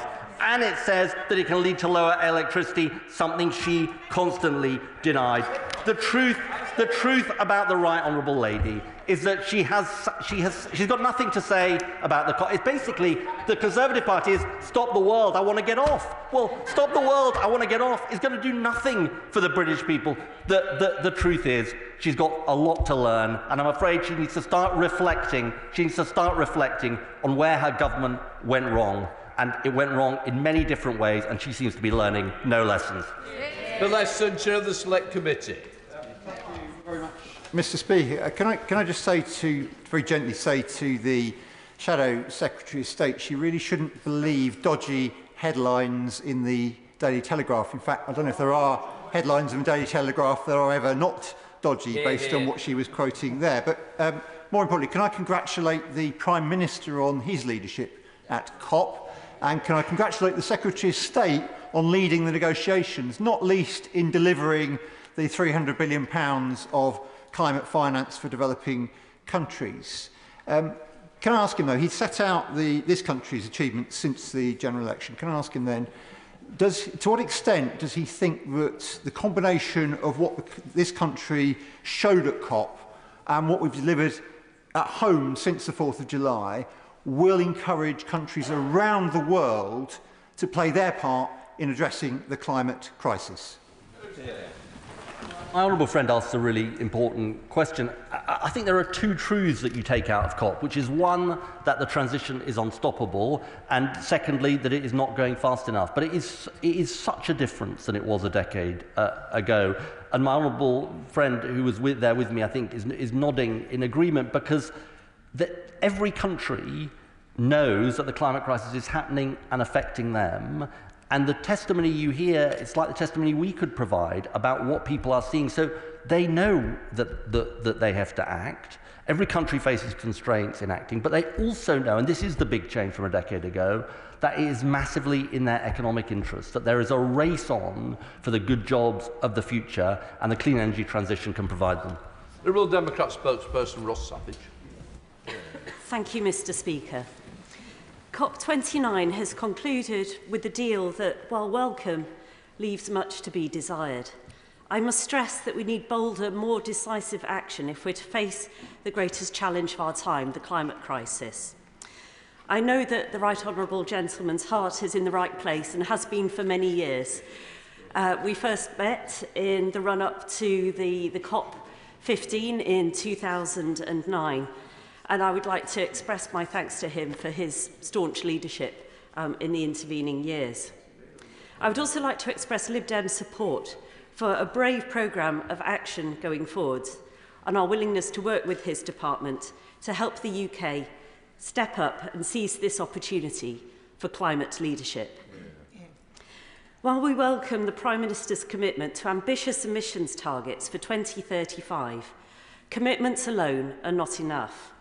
Immediate action is needed to insulate homes, reduce energy costs, and ensure that no one has to choose between heating and eating.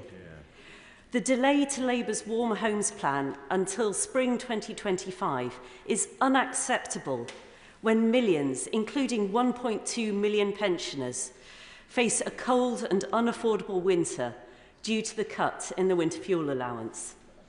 In my constituency of the South Cotswolds and all across the UK, we've seen firsthand the devastating effects of climate change, and never more so than over the last few days, with floods and storms becoming more frequent and more severe.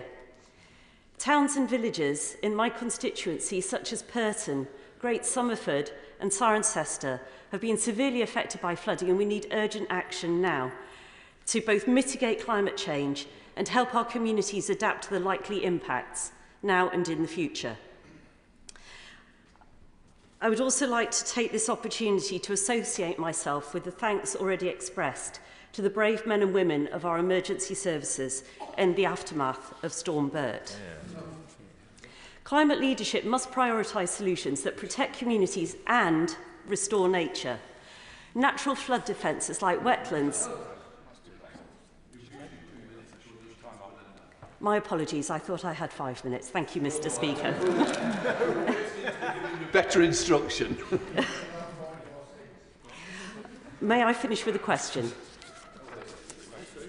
Will the Secretary of State commit to including natural flood defences as a central part of the £5.2 billion flood defence spending, ensuring that communities like those in the South Cotswolds are better protected from the worsening impacts of climate change while also addressing biodiversity loss? Secretary of State. Well, can I thank the Honourable Lady for her questions and for her support for ambitious action, which is important. I think, let me pick out a couple of points that she made. Look, the first in particular on the way in which the devastating effects of climate are already apparent. It's such an important point. And in a way, I think part of the danger, Mr. Speaker, is that they end up being the new normal, and we just think this is part of life. Now, in some sense, it is part of life, and we need, as she said, the right flood defences in place and so on. But we also need to realise that these effects will get worse, significantly worse, if we do not act, and future generations will, frankly, hold us in infamy if they say, well, you knew about the scale of the devastation, you'd seen a preview of what was to come, and you decided you couldn't act. So I think she's absolutely right about that. Secondly, let me just sort of gently correct her on the Warm Homes Plan. We're getting on with the Warm Homes Plan. Indeed, announcements were made last week about actions which will help over 300,000 families to benefit from homes upgrades next year, announcements around heat pumps, a whole range of announcements to help families do better and be able to lower their energy bills. Let me just make one other point, which I think was part of what she was saying, which is this is a climate crisis and it's also a nature crisis. It's a climate and biodiversity crisis. And if there was another issue that I think could have been made more of at COP and was a bit disappointing, it was that nature part of the agenda was didn't get maybe the attention it deserved. And I think that is very, very important for COP30 in Brazil. Right, Chair of the Environmental Audit, Toby Perkins. Very much, Mr. Speaker. No one can doubt the leadership that my right honourable friend and the Prime Minister showed in Baku, and he deserves great credit for that. But I think he's right to say there is a danger in overselling the achievements of this COP. The developing nations have been very critical, actually, about the financial agreement that was reached and on the commitments that were made in Paris on fossil fuels, as he said, were not followed through. Can he spell out what he sees as the main barriers right now to getting the action that we need and the pace of action that he needs, and whether he has any confidence that at Rio we will see the real breakthrough that the world is waiting for? Well, he sort of asked absolutely the right question, Mr. Speaker. Look, I think the truth on the finance side is that this does represent a significant scaling up at a time when developed countries and developing countries face extreme pressure on the public finances. Just to say there is a significant development here, which is that the flows to the multilateral development banks from developing countries or large emitters rather like China will now count towards the overall finance goal. That is a big change and a big step forward. On the question of the transition away from fossil fuels, look, the barrier is that countries, some countries are worried about what it means for them. That's totally understandable. Some countries think this will be problematic for their prosperity, and the truth is we're just going to have to make better efforts to ensure that the majority of countries that do want to see action prevail at next year's COP, and that is going to be hard yards. And also, finally, we must have a campaign, and this is something we'll work on with Brazil, for ambitious NDCs, because that is crucial at this moment. That is the job of the next COP. David Munday. Thank you, Mr. Speaker. Can I commend to the Secretary of State the UK Small Islands Development State Strategy report, which was produced by the International Development Committee just before Parliament was dissolved by the general election. And a key focus of that report is the need to support these island states, not just at COP, but all the time in terms of the UK being an advocate for their needs and requirements across the international community. Well, the right honourable gentleman is absolutely right. He speaks with customary eloquence on this issue. This is literally an existential issue for the small island states, and their testimony at COP is compelling and deeply distressing, and that's why the finance deal is important. It's not everything they wanted, but it's a step forward. Polly Billington. I welcome the Secretary of State's statement today and the agreement reached at COP29 in Baku. He and I go back a long way on COPs, and we know what it's like when it goes wrong. But particularly, I would welcome the nationally determined contribution to reduce our greenhouse gas emissions by 2035 by 81%. Does he agree with me that the fundamental reason why we have leadership on the global stage now, as distinct from what we've had for the last 14 years, is not just because of the target, but because we have a plan? This COP was supposed to be about implementation, and where we lead in implementation, others will follow. Well, my honourable friend is absolutely right. She was with me at Copenhagen, and I definitely had sort of Copenhagen PTSD at these talks at various moments in the middle of the night. On this point about the target and the action, it's absolutely right. And I think there is global recognition that this government has upped the pace in the whole multiple ways that I described in my statement, and that is incredibly important. And that is also important because business sees it happening, and business then thinks Britain is a country that is clear about its direction, and we will invest there. Stefan Correll.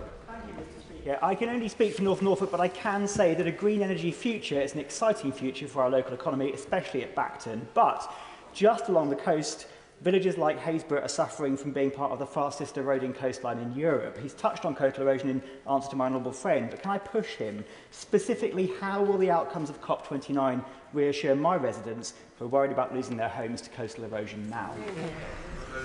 Well, as far as COP29 is concerned, speeding up global action. And, when I described in my statement what this finance deal could mean something like the equivalent of 15 times the emissions of Britain reduction. You know, this is hard going, but that is the way that we reduce the temperature rises that are going to take place. You know, the world is in danger of busting through 1.5 degrees and going beyond that, and that's why the action is so urgent, and that's why this finance deal really matters. Jim McAllister. Two times. Thank you very much, Mr. Speaker.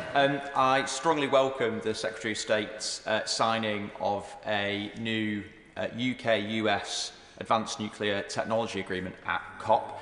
And I'd like to ask the Secretary of State to share a little bit more of the details of that agreement, and also whether he agrees with me that it could form the basis for a much more ambitious agreement between the UK and US on civil nuclear development. Well, this was an important agreement, and I'm glad my honourable friend has drawn attention to it. This is about the next generation of nuclear power stations, and the truth is about this is that, and it goes across clean energy in nuclear, in renewables and elsewhere, that global cooperation, bilateral cooperation, we can learn so much from each other, we can work with each other, we can work with US companies and UK companies, and there can be huge benefits right across the country. Rebecca Smith. Thank you, Mr. Speaker. Last Thursday, the Prime Minister implied that the new wind energy project in Hull would result in lower energy bills for my constituents in South West Devon. He refused to say when by, though. So when can my constituents and others across the country expect to see the Labour Party's promised £300 reduction in their bills? If she reads the NISO report, which is the advice given to us from the independent body, they show that this will lead to lower electricity bills. And this is so important because there's two protections that we get from Clean Power 2030. One is lower bills, and secondly, we are protected against the devastating price spikes that affected her constituents during the gas price crisis of 2022. Clive Atherton. Speaker, when I consider this sort of issue, I tend to think of my grandchildren and what the world is going to be like for them in years to come. And I listen to my right honourable friend and the achievements that we have made over the last 5 months.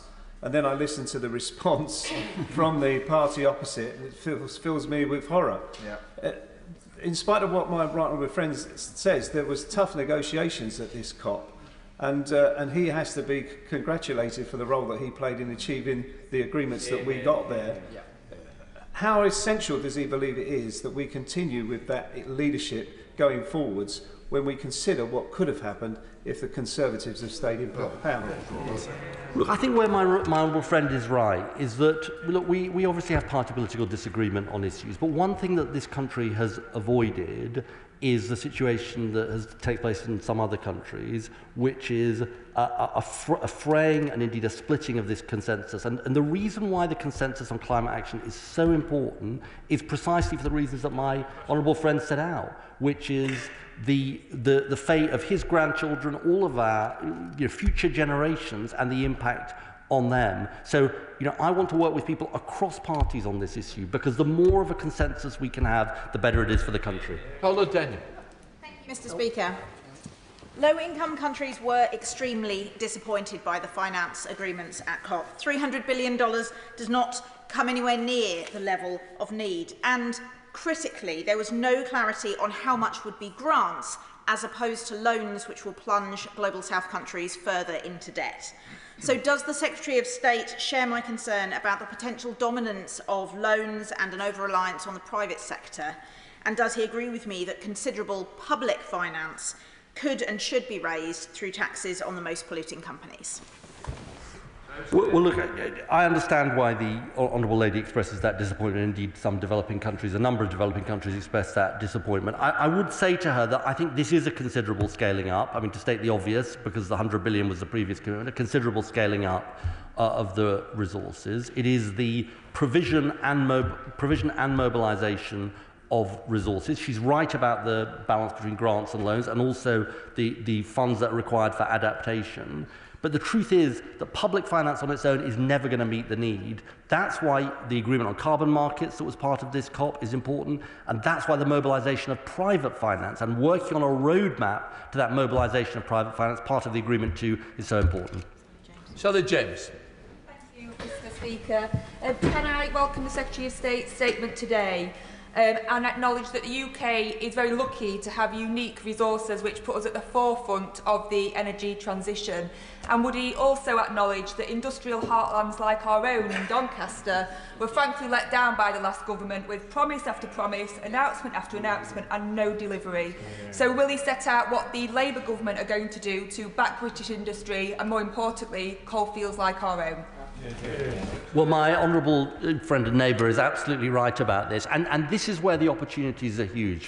For South Yorkshire, the opportunities around hydrogen, carbon capture and storage, the jobs in insulating homes. This is, you know, we know that what many of our industrial heartlands have been crying out for is good jobs at good wages, and they've been crying out for them for a long time. This is the opportunity to make them happen. James Wilde. Thank you very much, Mr. Speaker. COP leaders agreed to triple climate finance to £300 billion a year. The Secretary of State referred to the spending review in his statement, but he signed up, the Prime Minister signed up to this international commitment. He must know how much the UK is going to have to pay. Will he tell the House? That's not the way it works. The way it works is that we set a global total and then it's for individual countries to come forward with their contributions. That's the way it works. Joyce Fenton, Glenn. Mr. Speaker, I welcome my honourable friend's statement today. My constituency is at the mercy of climate change, as this weekend's flood showed. And hearing the opposition fail to grasp that urgency is deeply frustrating for many of my constituents. Correct. And while we're on the front line of climate change's impact, we also want to be on the front line of the response. And that's why many in my constituency welcome the Warm Homes Plan. Could the member update me what he's doing to make sure we bring forward a workforce to deliver that work, that Warm Homes Plan, particularly in constituencies like mine, which have got quite hard houses to retrofit?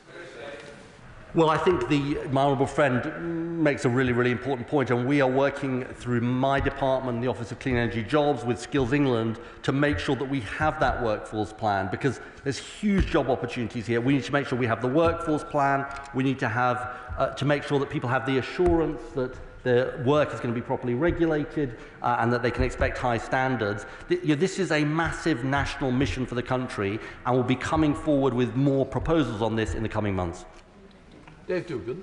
Thank you, Mr. Speaker. We learned from the Minister's statement three things. The first one is that the climate finance will come from the existing UK aid budget. Can the Minister reassure the House that the increase in the UK aid budget will be greater than the amount that's gone on climate finance, so that we can be confident that we're not robbing Peter to pay Paul in the developed world? And important agreements on deforestation.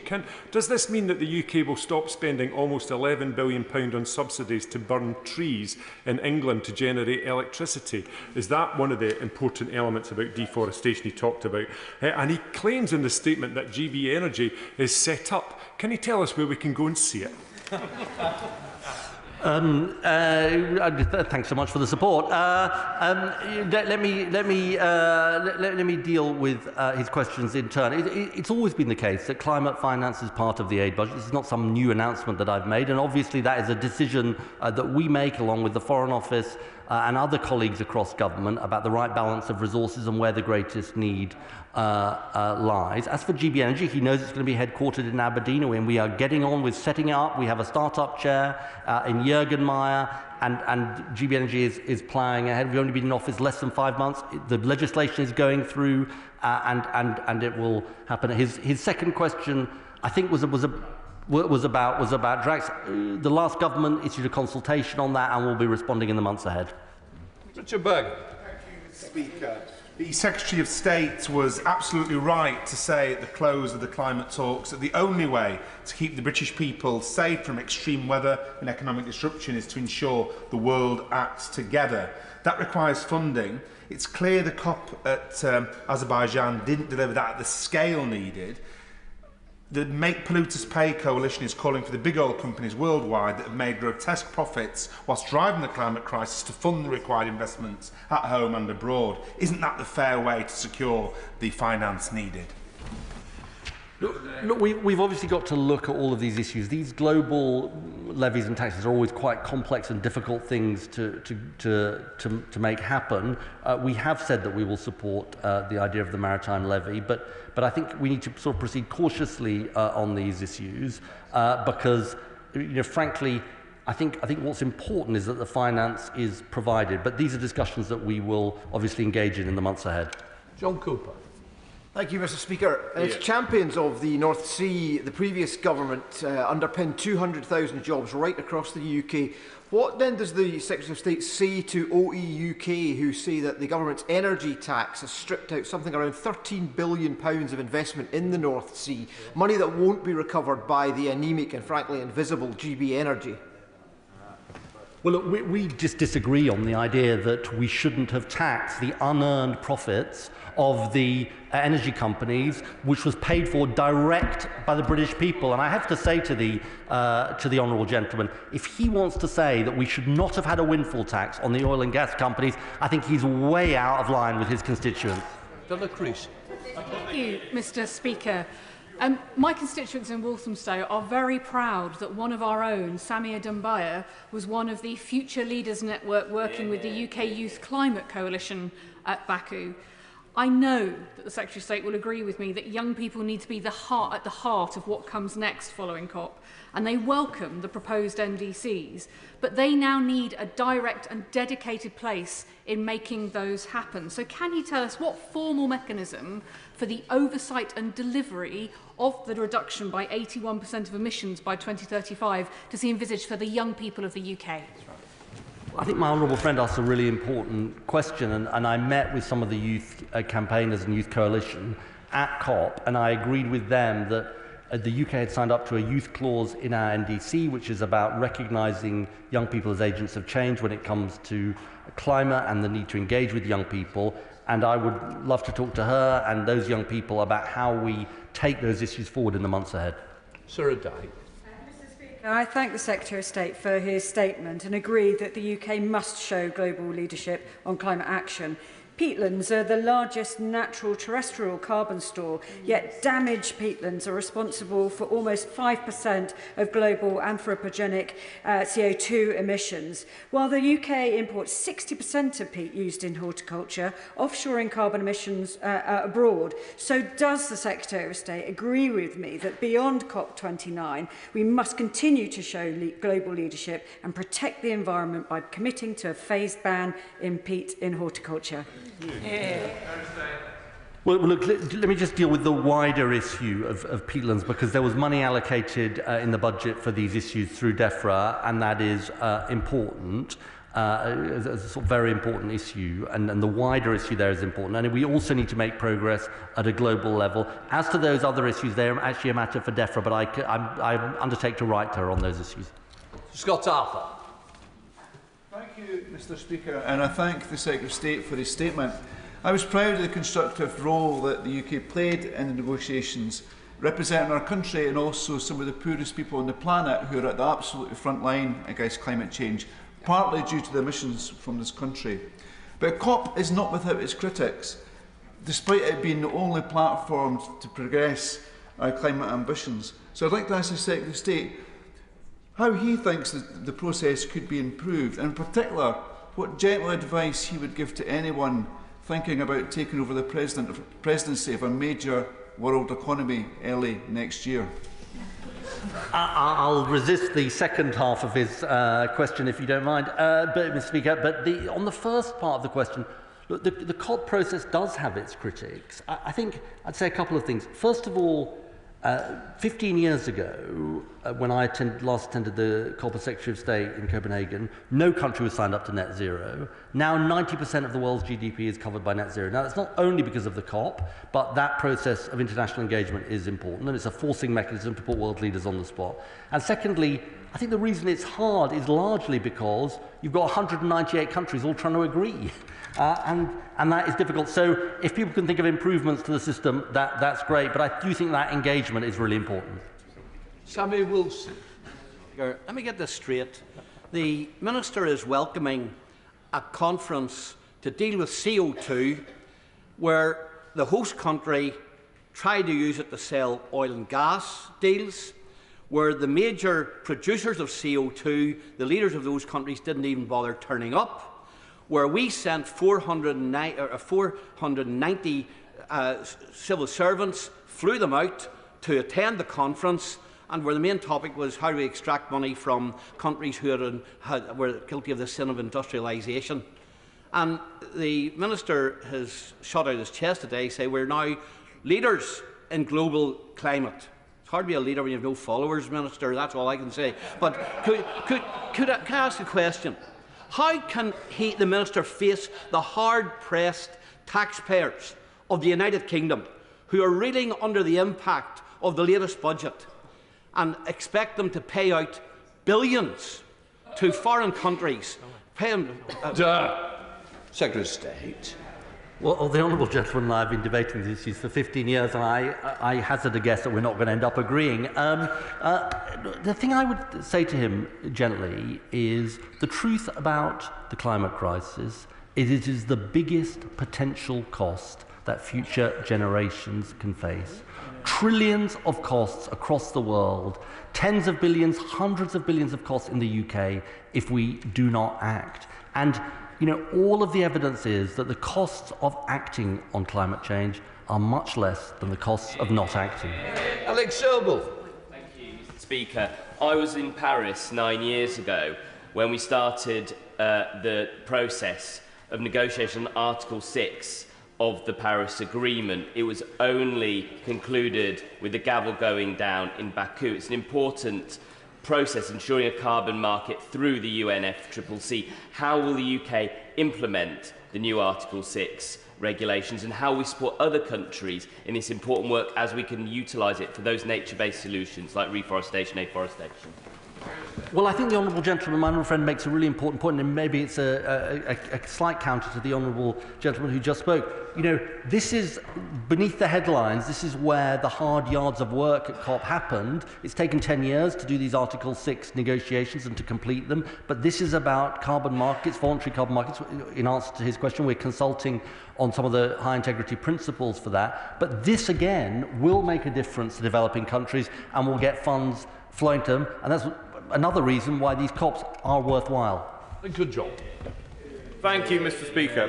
The Secretary of State is in consensus building mode. Can I offer him the opportunity to address the 10,975 members of my Spelthorne constituency who are going to be losing their winter fuel payments, or the 100,000 pensioners who are going to be plunged into poverty? Could he explain to them why they're wrong when they see the government taking money from their pocket and in order to be able to have enough money to send overseas? Well, he is wrong to say this. Look, the truth is that the last government left the public finances in an appalling state. And that is why those decisions were made. And as I've explained, we've agreed a global total when it comes to climate, but UK contributions are a matter for us and our spending reviews and depending on our fiscal situation. Carl Turner. Thank you, Madam Deputy Speaker. Doesn't the £1 billion Siemens deal in East Hull go to prove the government's commitment to making the UK a clean energy superpower? My honourable friend is right about this, and he's been a great champion on these issues, and it does show the opportunities that there are. There are countless opportunities across the world, even including in relation to this finance deal, because this is going to create huge business opportunities, and the truth is that governments all across the world are alive to these opportunities. I want Britain to win. These jobs are the future. Andrew Murison. Thank you, Madam Deputy Speaker. Where's the leadership, and what example does it set to fly 470 officials and delegates halfway across the world to a climate change jamboree, more than any other Western European country? And can the Secretary of State say what the cost has been in terms of carbon and cash? I mean, I do say to the honourable gentleman that there is a long tradition of civil servants playing a really important role at these COPs. In fact, we sent 100 fewer civil servants to this COP than the last one under the last government. He might be interested to know. But I absolutely defend public servants doing a brilliant job going to these COPs. Why? Because it is absolutely in the British national interest. John Slinger. Speaker, echoing the comments of my honourable friend, the member for Walthamstow, would my right honourable friend agree to considering taking a young person, perhaps from a sixth form or university, along to the next COP meeting as an advisor to remind our delegation, and indeed delegations around the world, that it is their future that is on the table? Well, there are indeed members of the Youth Climate Coalition who go to these COPs, and I don't want to sort of interfere in their processes for picking those people. But I think the general point he makes about the voice of young people is really important. You know, it is also, they represent young people, but they also represent future generations. And I think hearing the voices of how future generations will regard the actions we do or don't take is incredibly important. Llynnos Medi. Deputy Speaker, despite today's statement noting it in the UK's interest to speed up the clean energy, we still need urgent clarity on clean energy project. Will the Secretary of State finally confirm the government's plan for nuclear at Wilva in my constituency of Ynys Môn? Well, we do think that Wilva has very important prospects, Madam Deputy Speaker. And the truth is that there is an important pipeline of nuclear projects that we are moving forward with, and we look forward to discussions in the coming months about Wilva.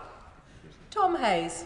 Thank you, Madam Deputy Speaker. Can I commend the Secretary of State for his leadership and for his statement today, and join his bipartisanship? I am happy to recognise the contributions of Theresa May and Boris Johnson, but it says a lot when it takes Labour members of Parliament to do it, because the Conservative front bench opposite are running so fast and so far away from them.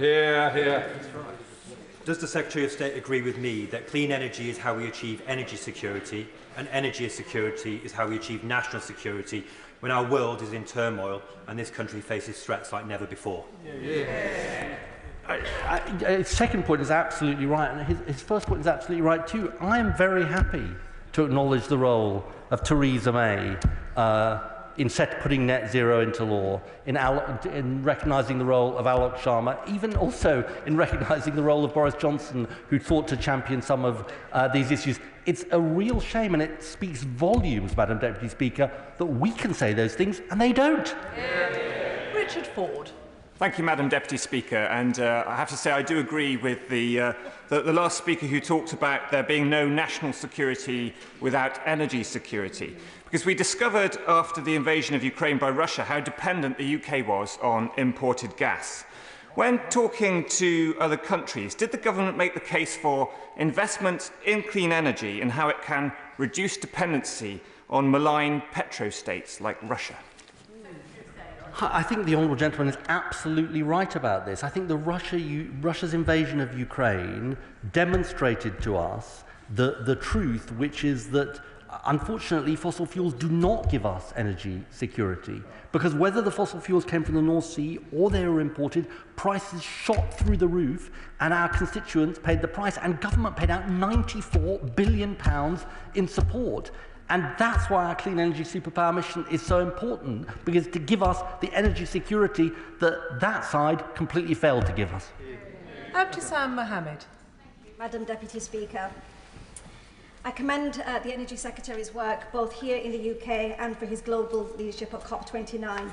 Many developing countries continue to face the intensifying effects of the climate crisis. For their sake and for ours, we cannot afford inaction and delay. Can the Secretary of State clarify what specific work will be undertaken to improve the global ambitions so that we can transition away from fossil fuels and keep alive the commitment to keep the world's temperature rise below 1.5?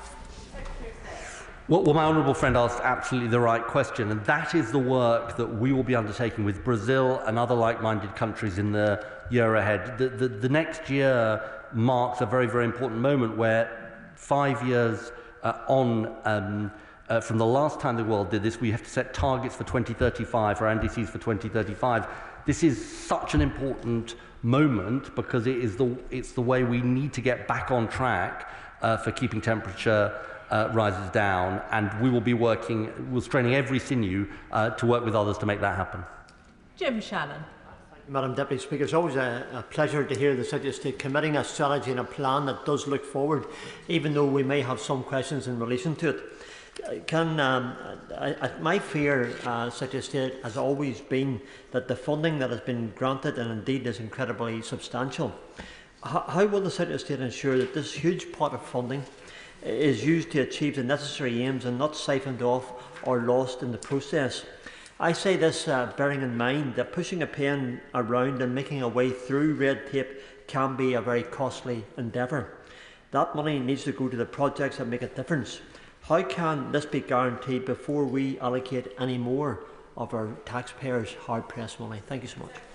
I think the honourable gentleman raises a really, really important point, which is actually, as much as developing countries were wanting the biggest possible sum in relation to supporting them, they were as worried about the quality of finance as they were about the quantum and their access to funds. Because the thing I heard time and again from developing countries was we wait years and years to actually access the funds that are available. So making sure it's spent on the right things and that it's accessible for those countries is crucial work that now needs to happen in the months and years ahead. Alistair Strathern. Deputy Speaker, can I welcome the statement and the leadership this government showed at COP29, recognising that with the global transition well underway, the economic benefits will accrue to those who lead and shape it, rather than those who shy away from it and remain all too passive in the face of the economic forces it heralds. Can the Secretary of State set out how we'll make sure we capture those benefits so domestically and show the leadership we need to drive investment, growth and opportunities to every part of the UK to ensure that we've got a coherent economic strategy that touches every part of our nation? Well, I think both parts of what my honourable friend says are right. Since we are only 1% of global emissions, we must work with others to make sure we tackle this problem. And also, I think the biggest thing I find in this job is that clarity of purpose and direction makes a huge difference to private investors. Uncertainty is the enemy of investment. The certainty and the direction that this government is providing is absolutely the friend of companies investing in the UK. Jonathan Brash. Thank you, Madam Deputy Speaker. The constituencies like mine in Hartlepool and regions like the North East once powered the British economy.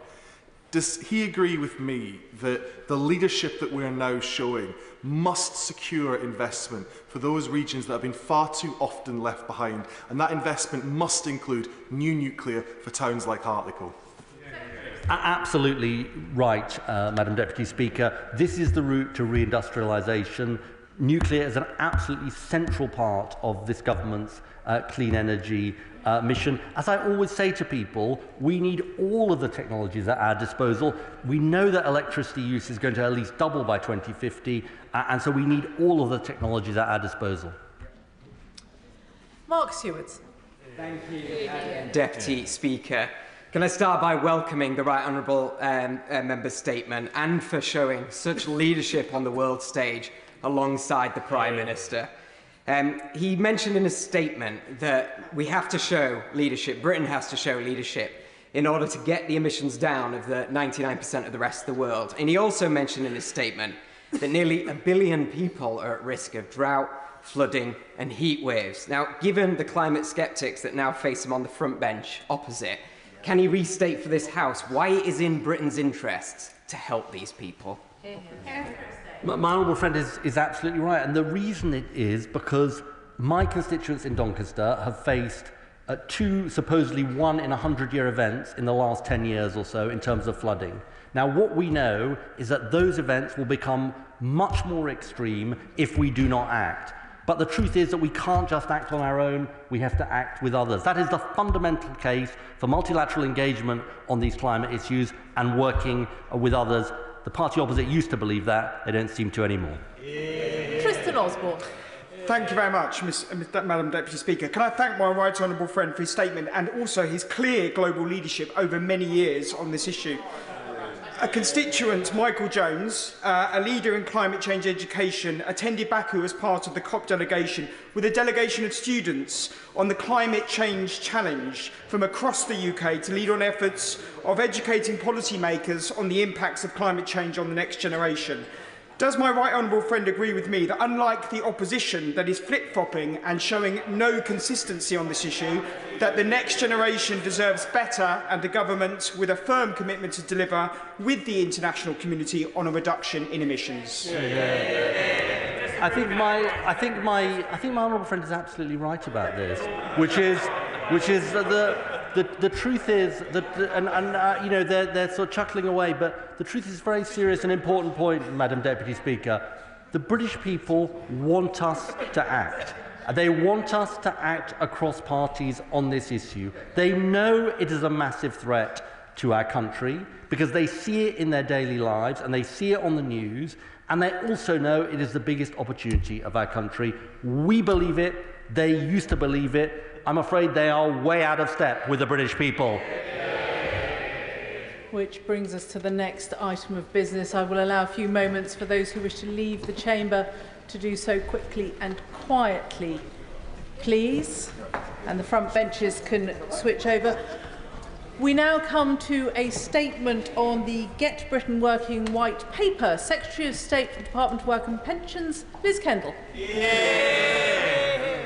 With permission, Madam Deputy Speaker, I'd like to make a statement on our Get Britain Working White Paper, bringing forward the biggest reforms to employment support in a generation, turning a Department for Welfare into a Department for Work, taking the first steps towards delivering our bold ambition of an 80% employment rate in a decade of national renewal.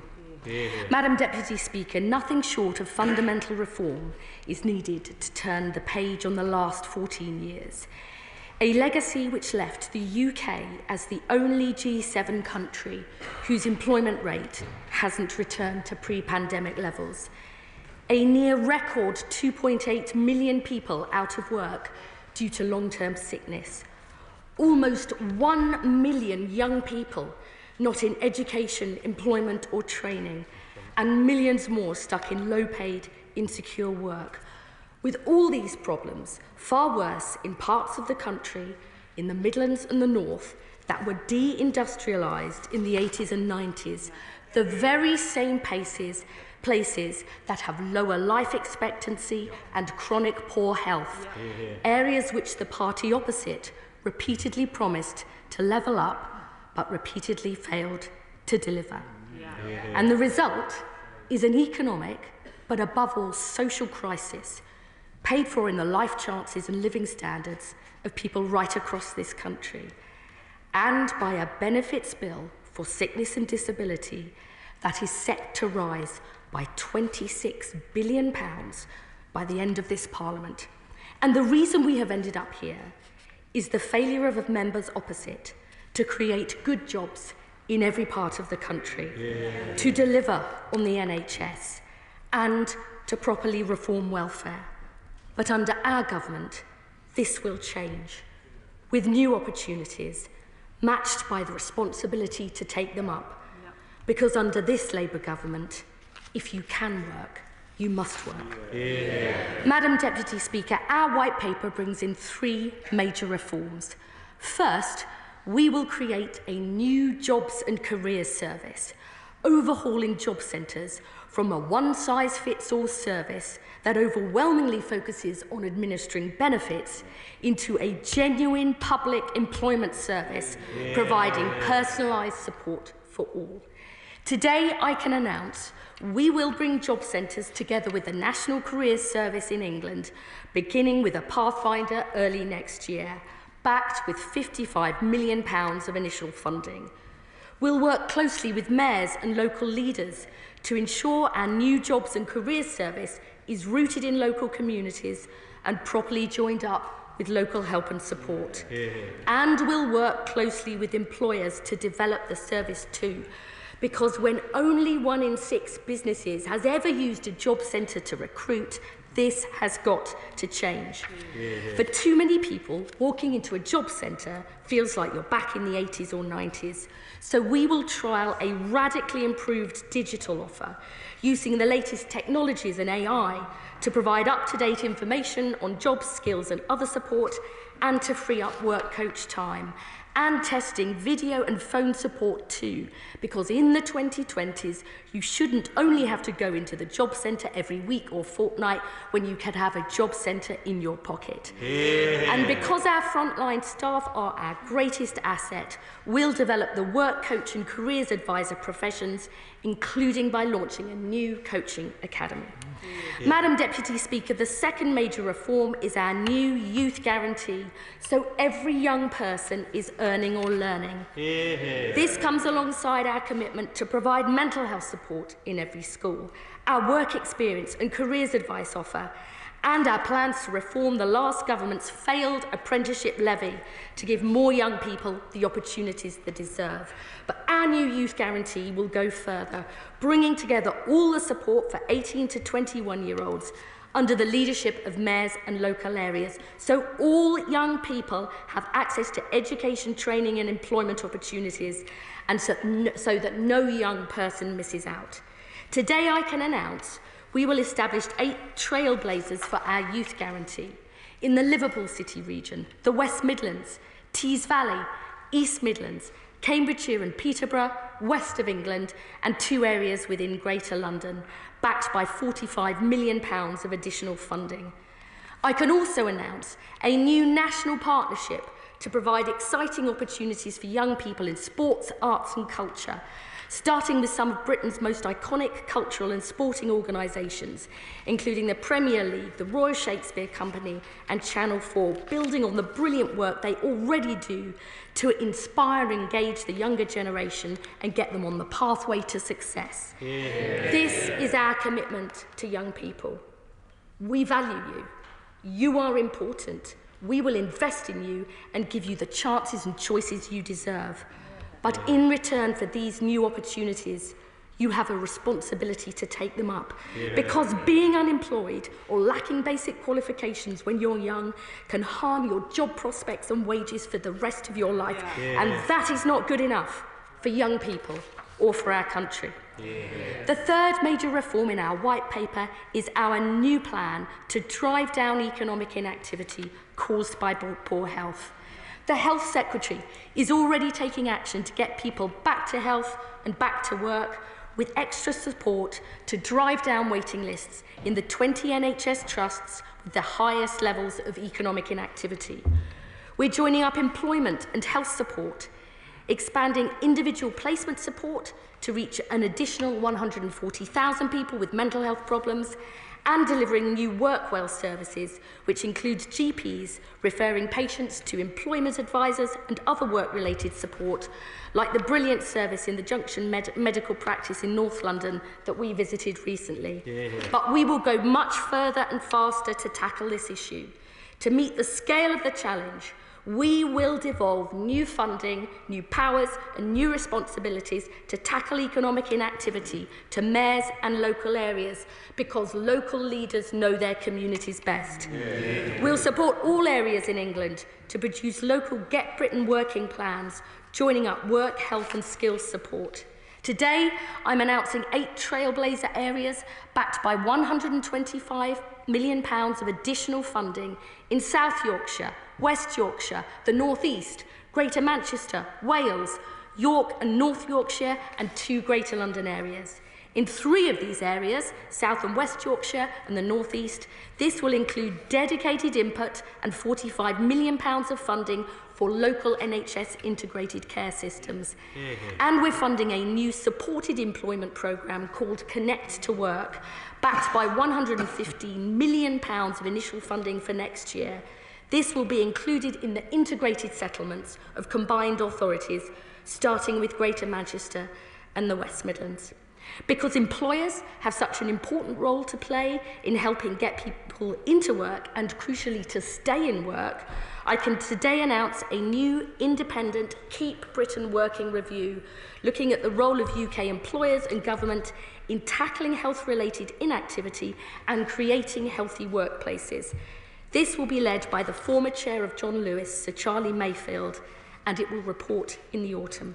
And finally, Madam Deputy Speaker, I can tell the House we will bring forward a green paper with our own proposals on reforming the health and disability benefits system. So disabled people and those with health conditions have the same rights as everybody else, including the right to work. So we treat disabled people with dignity and respect. And so we shift the focus to prevention and respond to the complex and fluctuating nature of today's health conditions. We'll work closely with disabled people and their organisations as we develop our proposals, which we will publish in the spring.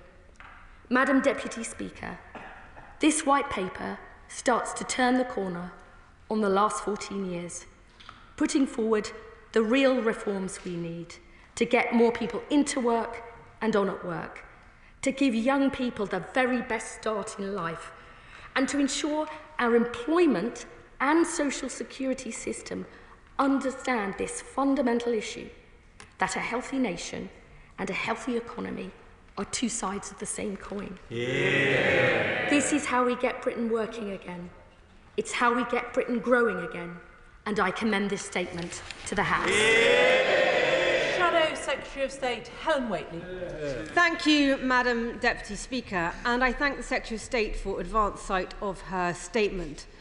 The Conservatives are the party of work and aspiration. In the decade after we took over from Labour, we drove down unemployment. The Shadow Secretary of State.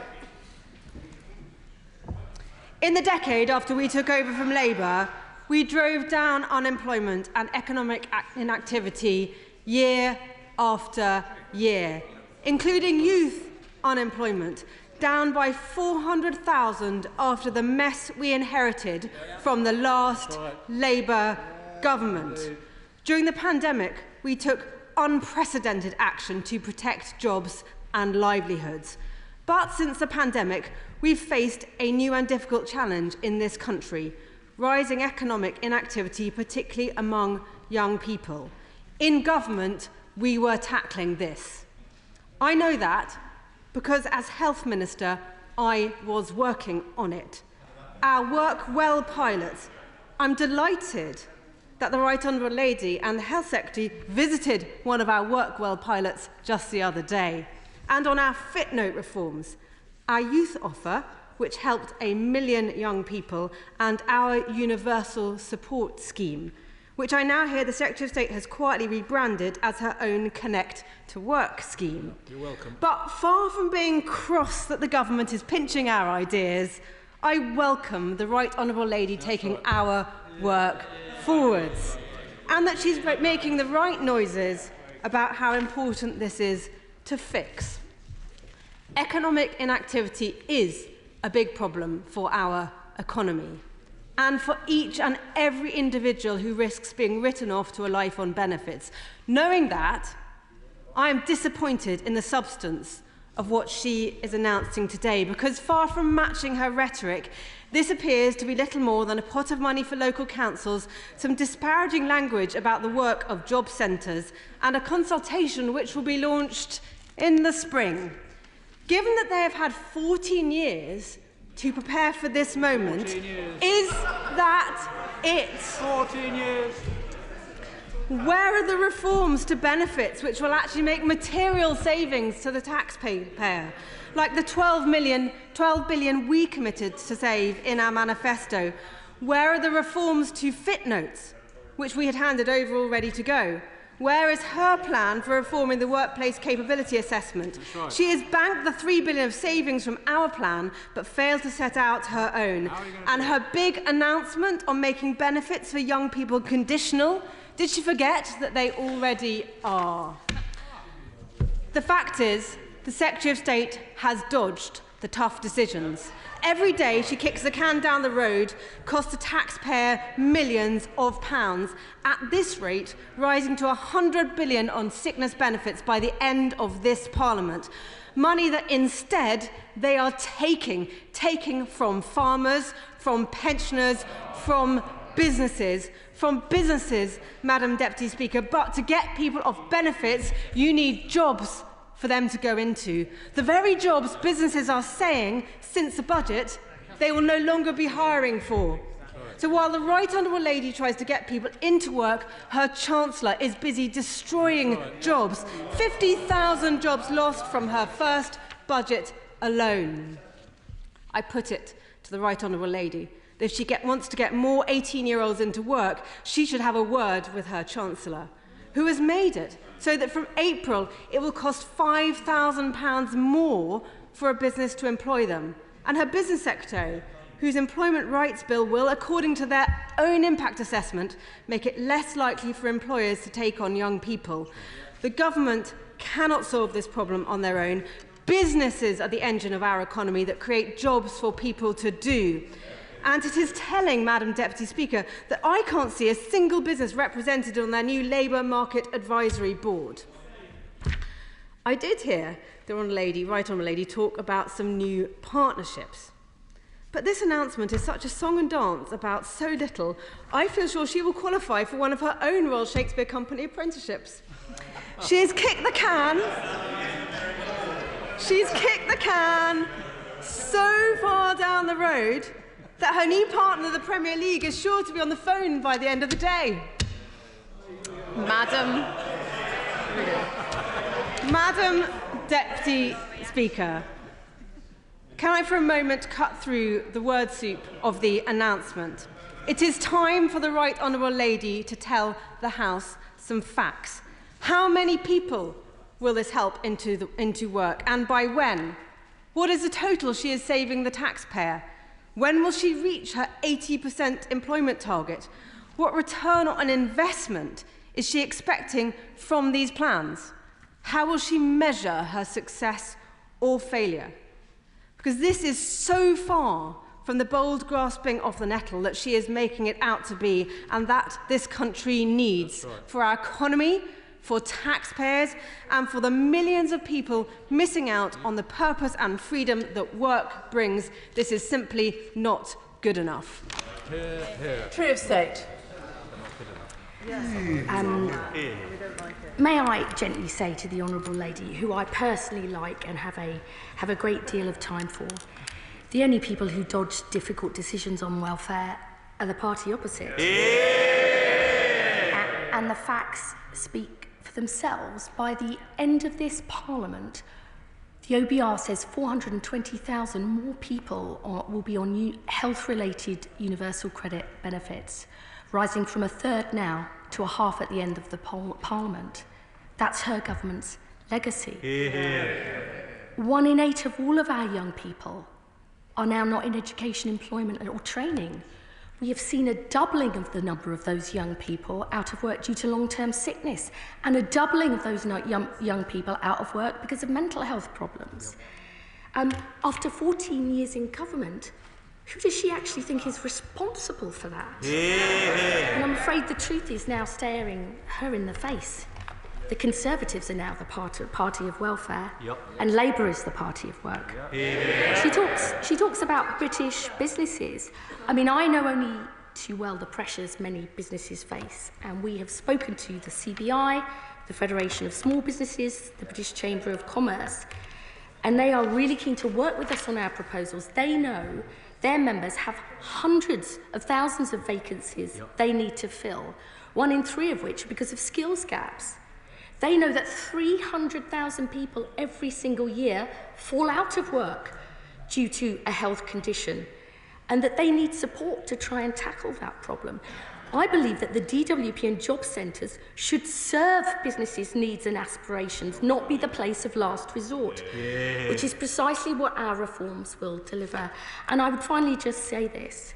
The biggest challenge we face today is the growing number of people out of work or at risk of falling out of work due to health problems or a disability. And our entire employment and benefit system are simply not geared up to deal with this. We will take examples of good practice from wherever we find them, but we have got to go much further, much further. We need big reforms, not easy slogans that say people just felt a bit too bluesy to work, that do nothing to help people get to grips with the real issues in their lives. We are facing up to our responsibilities and the difficult decisions necessary to get Britain working again. It's time she and her party opposite did the same. Work and Pensions Select Committee. Debbie Abrahamson. Madam Deputy Speaker, and I warmly welcome my right honourable friend's statement, and I look forward to reading the white paper later, and particularly in terms of the cross-departmental approach that she is taking with colleagues. I think this is absolutely essential and a breath of fresh air, particularly in relation to tackling the root causes of economic inactivity, which she's explained is around predominantly ill health. In addition to tackling the regional inequalities in employment, she'll be aware that there's also a 30% disability employment gap with 2.25 million disabled people who want to work and who are able to work. So how will she be specifically tackling this real injustice? We know that disabled people are more likely to be living in poverty than other groups. What are her specific plans in this regard? I thank my honourable friend for that important question. Myself and the Minister for Social Security are working really hard to break down, to tear down those barriers to disabled people being able to get work and get in work. We are taking action across government, including reporting on the disability employment gap. We need to tackle the long waits for access to work, the adaptations and other support that people need. But I think we also need to have some brilliant programs that we're already seeing, supported employment programs for people with autism and learning difficulties that I and my right honourable friend, the Health Secretary, have recently visited in our own NHS trusts, which really provide a pathway to work with the right help and support. There's much more we need to do, and I look forward to discussing these issues with her and other members of the committee. Liberal Democrat spokesperson Jess Brown-Fuller. Thank you, Madam Deputy Speaker. The UK was the only economy to see employment rates fall over the last 5 years under the Conservatives, leaving a legacy of wrecked apprenticeships, mental health services not fit for purpose, and leaving millions on waiting lists unable to work, and those with caring responsibilities staying at home to provide care for their loved ones because of a failure in our social care system. The Liberal Democrats welcome steps to improve access to skills, training and education. And I would like to personally praise the work of FedCap and Maximus UK, who are doing just that in Chichester, working in conjunction with the job centres, with those who have had long periods of economic inactivity or have additional challenges when finding work.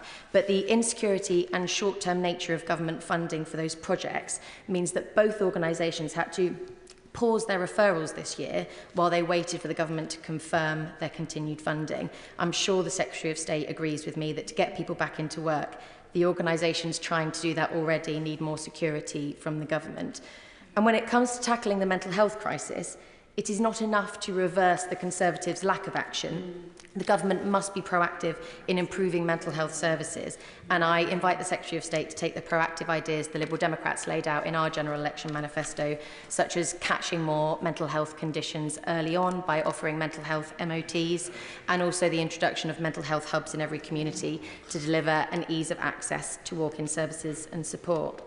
And it is abundantly clear that ensuring people get the NHS treatment they need is critical to getting back to work. The NHS cannot tackle their long waiting lists unless the government gets serious about fixing the crisis in social care. We've heard lots of words from the government on social care, but little action, with the increase in social care budget totally eroded by the national insurance contribution rise. Does the Secretary of State agree with me that a healthy society is a productive society, and fixing the health and social care crisis will get our country back to work? I thank the Honourable Lady for her question, and yes, I do agree that we've got to tackle the root causes of the problem here and have an NHS and social care system that is fit for purpose. I think we have put forward our commitments around mental health support in every school and every community. We know many mental health problems start before someone turns 18, so we've got to try and prevent those problems happening in the first place. But there's much, much more we need to do. We are starting to see fantastic NHS services which provide employment advice as part of care. And That is because the evidence shows that if you're in good work, that is good for your mental health, a sense of purpose and structure. My Right Honourable friend, the Health Secretary, is pushing this to be available in all parts of the country. I am under no illusions about the scale of the challenge. Only 3% of people who are economically inactive get back to work in any given year. So we've got to prevent the problems from happening in the first place, as well as doing more to help those people into work. Neil Coyle. Speaker, under the last government, DWP faced legal action for its unlawful treatment of disabled people. How will this white paper, this positive vision, rebuild trust and better support disabled people going forward? This government believes that disabled people have the same rights as everybody else, including the right to work.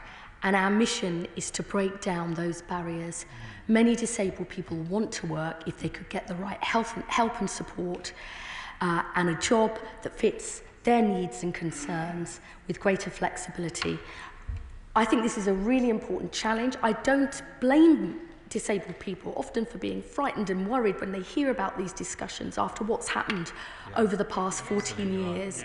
But we will work with disabled people and the organisations that represent them to get this right, get the world of work, the employment support system, and a better functioning system of disability benefits.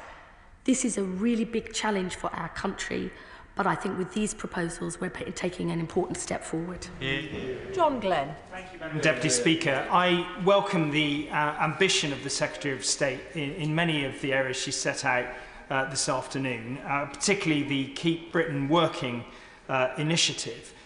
I think we have got to, as a Parliament, come to terms with the obesity and mental health crises that we have, and therefore I welcome what she's doing with the Secretary of State for Health. But could I bring to her attention the work of South Wilts MenCap? Recently I've met with Robin Clifford, and over 14 years I've seen the work that they do as a group of trustees with adult learning disabled, a particular special group of individuals in my constituency. And I welcome the opportunity perhaps to meet with the member for East Ham to look at programmes that could be started or pilots that could be undertaken to get these learning disabled into meaningful activity where they can make some contribution through paid work. I thank the Honourable Gentleman for that very important contribution. I and my colleague, the Minister for Social Security and Disability, would indeed be very keen to hear more about that work. I recently visited a supported employment programme run by my local health service for young people with autism and severe learning difficulties. It was a year-long supported internship programme. They had to start by actually talking to the parents about what the young person could do, not just what they couldn't do. They had to actually literally physically get on the bus to get them to work. They tried 3 different jobs around the hospital to find the one that best matched their needs.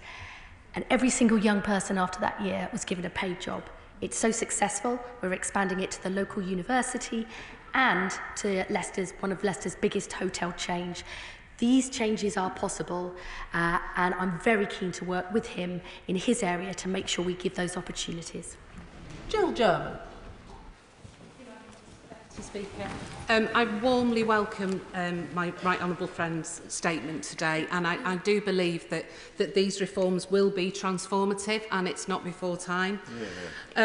In my constituency of Clwyd North, we've long recognised the gaps that exist in the system, and our local authorities have put in place the brilliant Working Denbighshire programme and also Conwy Employment Hub that really drills down into what local people need and take them on a pathway into work. So does the Secretary of State agree with me that devolving power and crucially funding in the way that she's set out is absolutely key to achieving the best results we can for the local people in their own area?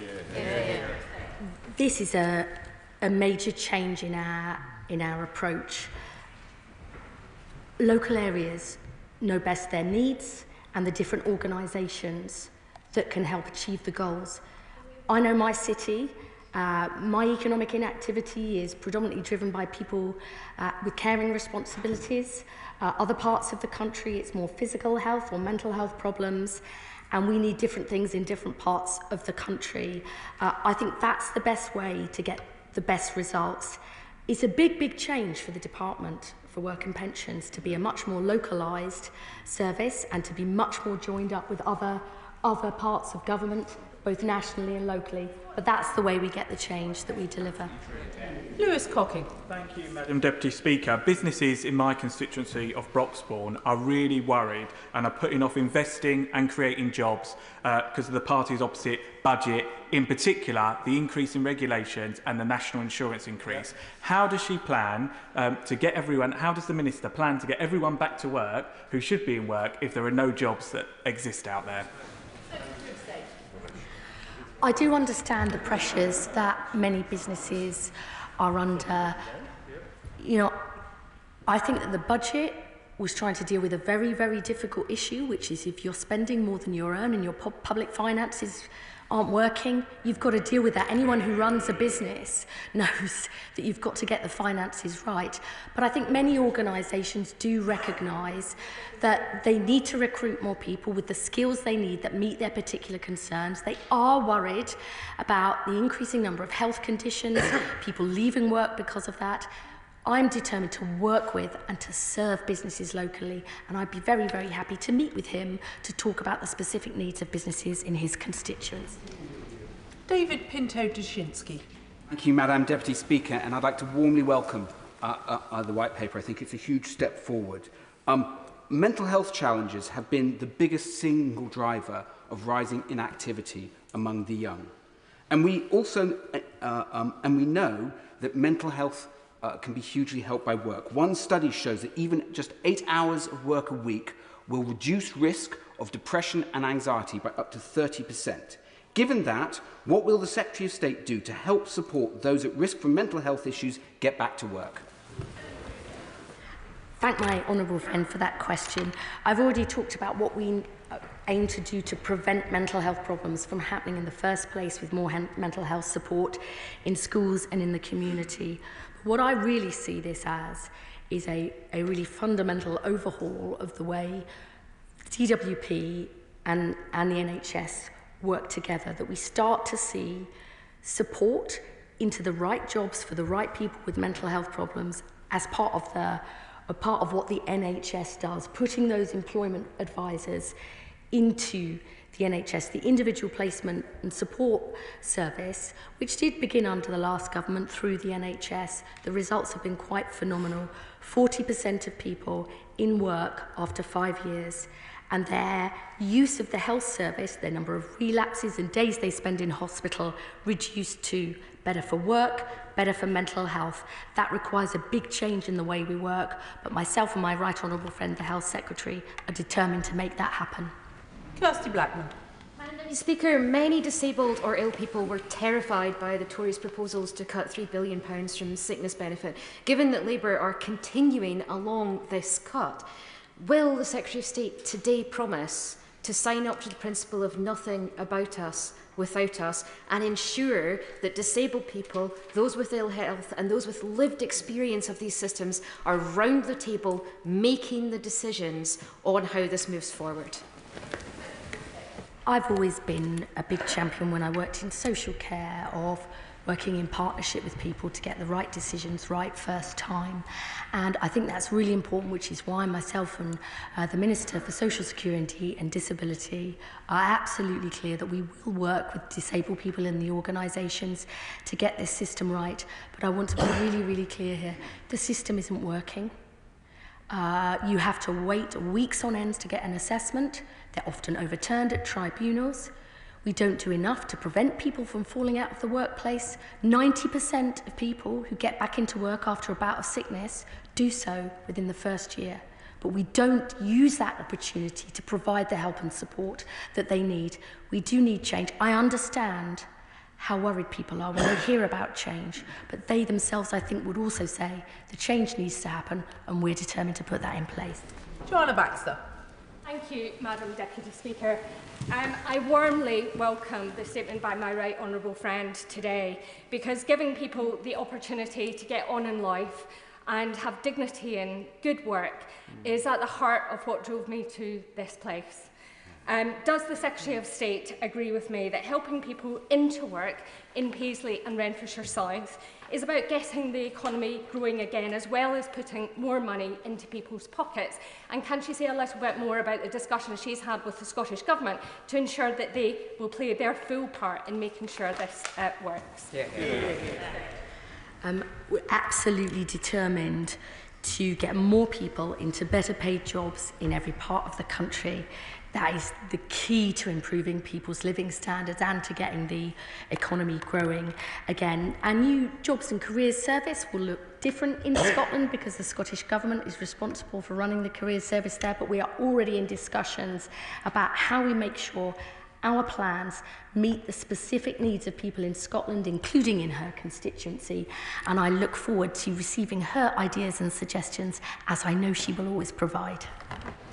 Richard Holden. Thank you very much indeed, Madam Deputy Speaker. I want the Secretary of State to succeed. I want her to be part of the first Labour majority government ever to leave office with employment higher than when it started. I had hoped today to hear a little bit more about reform rather than just a review, but it is a welcome step in the right direction.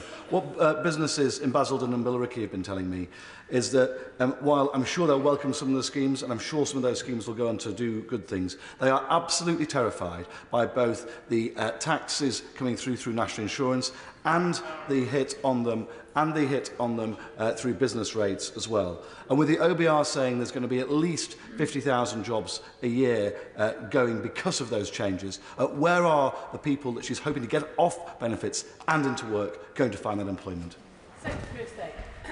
Well, as I've said to other honourable members here, I am really keen to talk to businesses in his constituency and right across the country about the challenges that they face. We did take a decision when we got into office that we couldn't continue with the fantasy economics, that you can't spend more than you earn, that we have to invest in the long-term physical infrastructure of the country, but also in our people, who are our best assets. So we've got to get the NHS back on its feet. I know the issues that businesses face, but they are also thinking about the longer term, the vacancies, how on earth they get the skills they need that are particular to their own business in that area. And I'm very, very happy to talk to the honourable gentleman about that if he would like. Clive Efford. Speaker, I welcome the statement from my right honourable friend, and particularly the coaches and assistants for young people getting into work. What she describes seems to fit neatly with what the government is proposing in terms of the green economy and highly skilled, well-paid jobs. Can she say something about how the training for those jobs will play a part in getting those people from unemployment into work? My honourable friend hits the nail on the head. The Get Britain Working white paper is part of much wider series of reforms the government is making to create more good jobs in every part of the country, including in green energy and through our modern industrial strategy, and our plans to make work pay through the New Deal for working people. Yesterday, I was at a college actually in Peterborough, where they are looking at how they upskill young people to get the clean, green energy jobs of the future. That needs to happen in every part of the country, because we want the new jobs that we are creating to be available to those who need them most. And that is something that we haven't really managed to fit together before, getting the DWP and our Get Britain Working plans underpinning our local growth plans. That is a big change, but something we have to deliver to make sure that everybody in this country benefits from the jobs we are creating in future. Christine Jardine. Thank you very much, Madam Deputy Speaker, and I welcome much of what the Secretary of State has said, and I'm delighted that she's assured us that there's going to be discussions with the Scottish Government about plans for Scotland. But throughout the past 2 or 3 years, I've had businesses in my constituency tell me that they cannot get people to work for them. They are concerned about that, so this strategy will be welcome. But does the Secretary of State appreciate that many of us see a contradiction in this policy and the national insurance changes? Because a major employer in my constituency of Edinburgh West tells me it's going to cost them £250,000 extra a year, and they won't be taking on seasonal workers because they can't afford it. So how does that damaging policy for business go alongside trying to encourage more people back out to work? Right. I think businesses, of course, they face these pressures, but I think many businesses also understand you have to actually have a government that is looking at the fundamentals. And we did face a problem with the public finances when we got into government. And my right honourable friend, the Chancellor, took a decision that the only way we can sort out the country for the long term is to get the public finances back on a more sustainable footing. And I would also say to her, businesses that I go and meet, including Tesco in my own constituency, yes, they did raise concerns with me, but they've also said they really want to get more young people into work who have mental health problems. They're doing a brilliant partnership with the King's Trust on this to get them into work and help them stay in work, because they know the key to their future is to get those skills so they can grow their business and really make the changes that this country needs. Andy MacDonald. Madam Deputy Speaker, I thank my right honourable friend for her statement. My constituents in Middlesbrough and Thornaby East will very much welcome the additional funding for young people in the Tees Valley and the modernising of the job centres to better assist our wonderful job centre staff. But can the Minister say something about how this is going to dovetail with the Employment Rights Bill and ensure that young people are offered quality employment and training opportunities and not pressured into accepting inadequate and insecure zero-hour job offers? And can the Minister also say something about how the Government and members will be able to monitor and evaluate the delivery of the Youth Trailblazer programme by combined mayoral authorities? My honourable friend will know that our plan to make work pay, to bring in those day one employment rights, end exploitative zero-hours contracts, improve flexibility at work, are all the things that we need to make sure there are good quality job options out there for young people. And I would say to him on the point about combined authorities, there will be new leadership roles for mayors and combined authorities, but also clear accountability for delivering on the outcomes we want to see, which is that every young person has an opportunity to earn or learn, and we will make sure that happens. Sir Desmond Swain. To ensure that if you can work, you must work, will she familiarise herself with the works of Jeremy Bentham? If I have time. Alan Gemmell. Thank you, Madam Deputy Speaker. We've heard much about the failures of the party opposite, but after 17 years of SNP failures, young people in Central Ayrshire are looking to this government for the opportunities of a good job. Can my right honourable friend say what more she's going to do to help young people in Central Ayrshire and across Scotland from today's announcement? It is hugely important that we deliver these new opportunities in every part of the country. That includes young people and people of all ages in Scotland. We will work with the Scottish Government to deliver this, but also really importantly with local councils who have a huge role to play here. Our job centres really need to change. They need to meet the needs of employers and future employees in every part of the country. I look forward to working with my honourable friend to get his ideas about what will work best, and perhaps we could do a joint visit to his job centre. Wendy Chamberlain.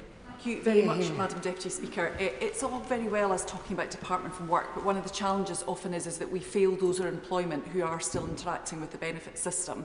I've got a number of constituents in North East Fife who are paid on a 4-weekly basis, but also claim universal credit, which means 1 month a year they lose their universal credit. And being told simply to try and put money aside to bridge that gap isn't, I don't think, a professional way for us to support those people. I know it's been an ongoing challenge, but is the consultation going to look at issues such as these?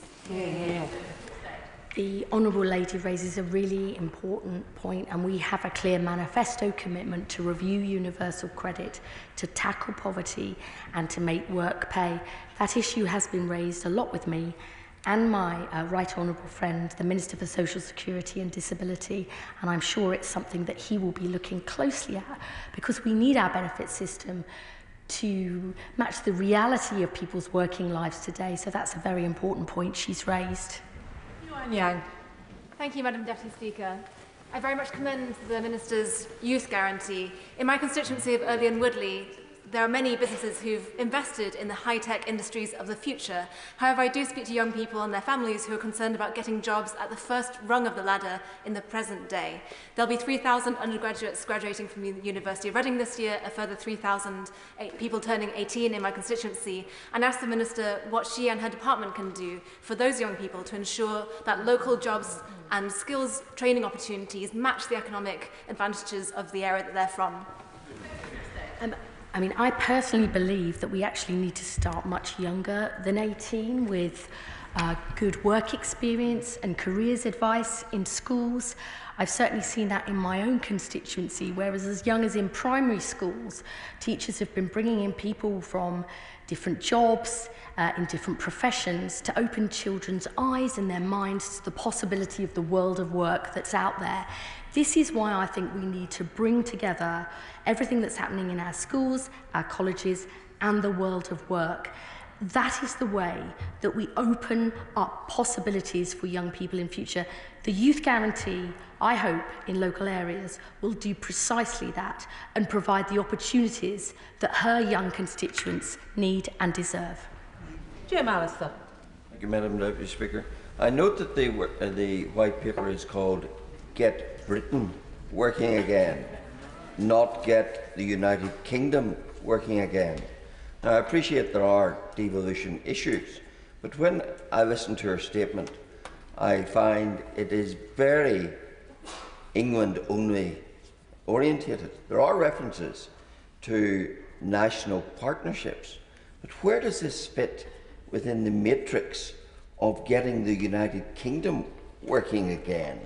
And will there be Barnett consequentials, and then will it be left up to the sometimes failing devolved institutions? I thank the honourable gentleman for his question. Actually, Northern Ireland has one of the highest rates of economic inactivity in the United Kingdom, and that is a real concern, I'm sure, for him and for me. I've already spoken to the minister responsible, and I think there are things that we could look at that are happening in Northern Ireland to see whether there are lessons that could be learned for elsewhere in the country. We will always work closely with the devolved administrations to make sure our plans match people's needs in every part of the country, because that's what his constituents and the country as a whole deserve. John McDonnell. Madam Deputy Speaker, the picture's opposite. It looks like the Conservative Party have adopted a policy of a 3 or 2 day week to tackle the unemployment rate. Can I refer to my register of interest as chair of the PCS parliamentary group? From the tone and the statement today, my understanding of the government's position is an acknowledgement that it will be support, not sanctions, that will tackle this issue overall. And that support will come from new employment centres within our constituencies, staffed by fully trained, motivated and well-paid staff at SELC. The Secretary of State has mentioned meeting businesses and with mayors. Could I ask also that she meets with the trade unions, and we'd welcome a meeting with her from the PCS parliamentary group to talk through the rollout of this particular programme, which will benefit both the staff themselves and, in addition to that, the recipients of their services. I thank my right honourable friend for his question. I think our 16,000 work coaches and other frontline job centre staff are our biggest asset. Some of them have worked for the DWP for 25, 30 years because they care about their communities. I think they have been stifled by the system that's had this sort of overwhelming focus on monitoring and administering benefits. They know what their local areas want and need. I spoke to the head of the TUC yesterday about our plans, and I'm sure myself or the Minister for Employment will be very, very happy to meet the PCS to talk about how we take these plans forward. Sarah Dyke. Thank you, Deputy Speaker. I thank the Minister for this statement. 13% of jobs in Somerset are in manufacturing, many in the defence industry, such as Thales in Temple Combe, RNAS Yeovilton, in my constituency in Leonardo, nearby. The manufacturing industry contributes £1.87 billion to our local economy, which is more than any other single industry.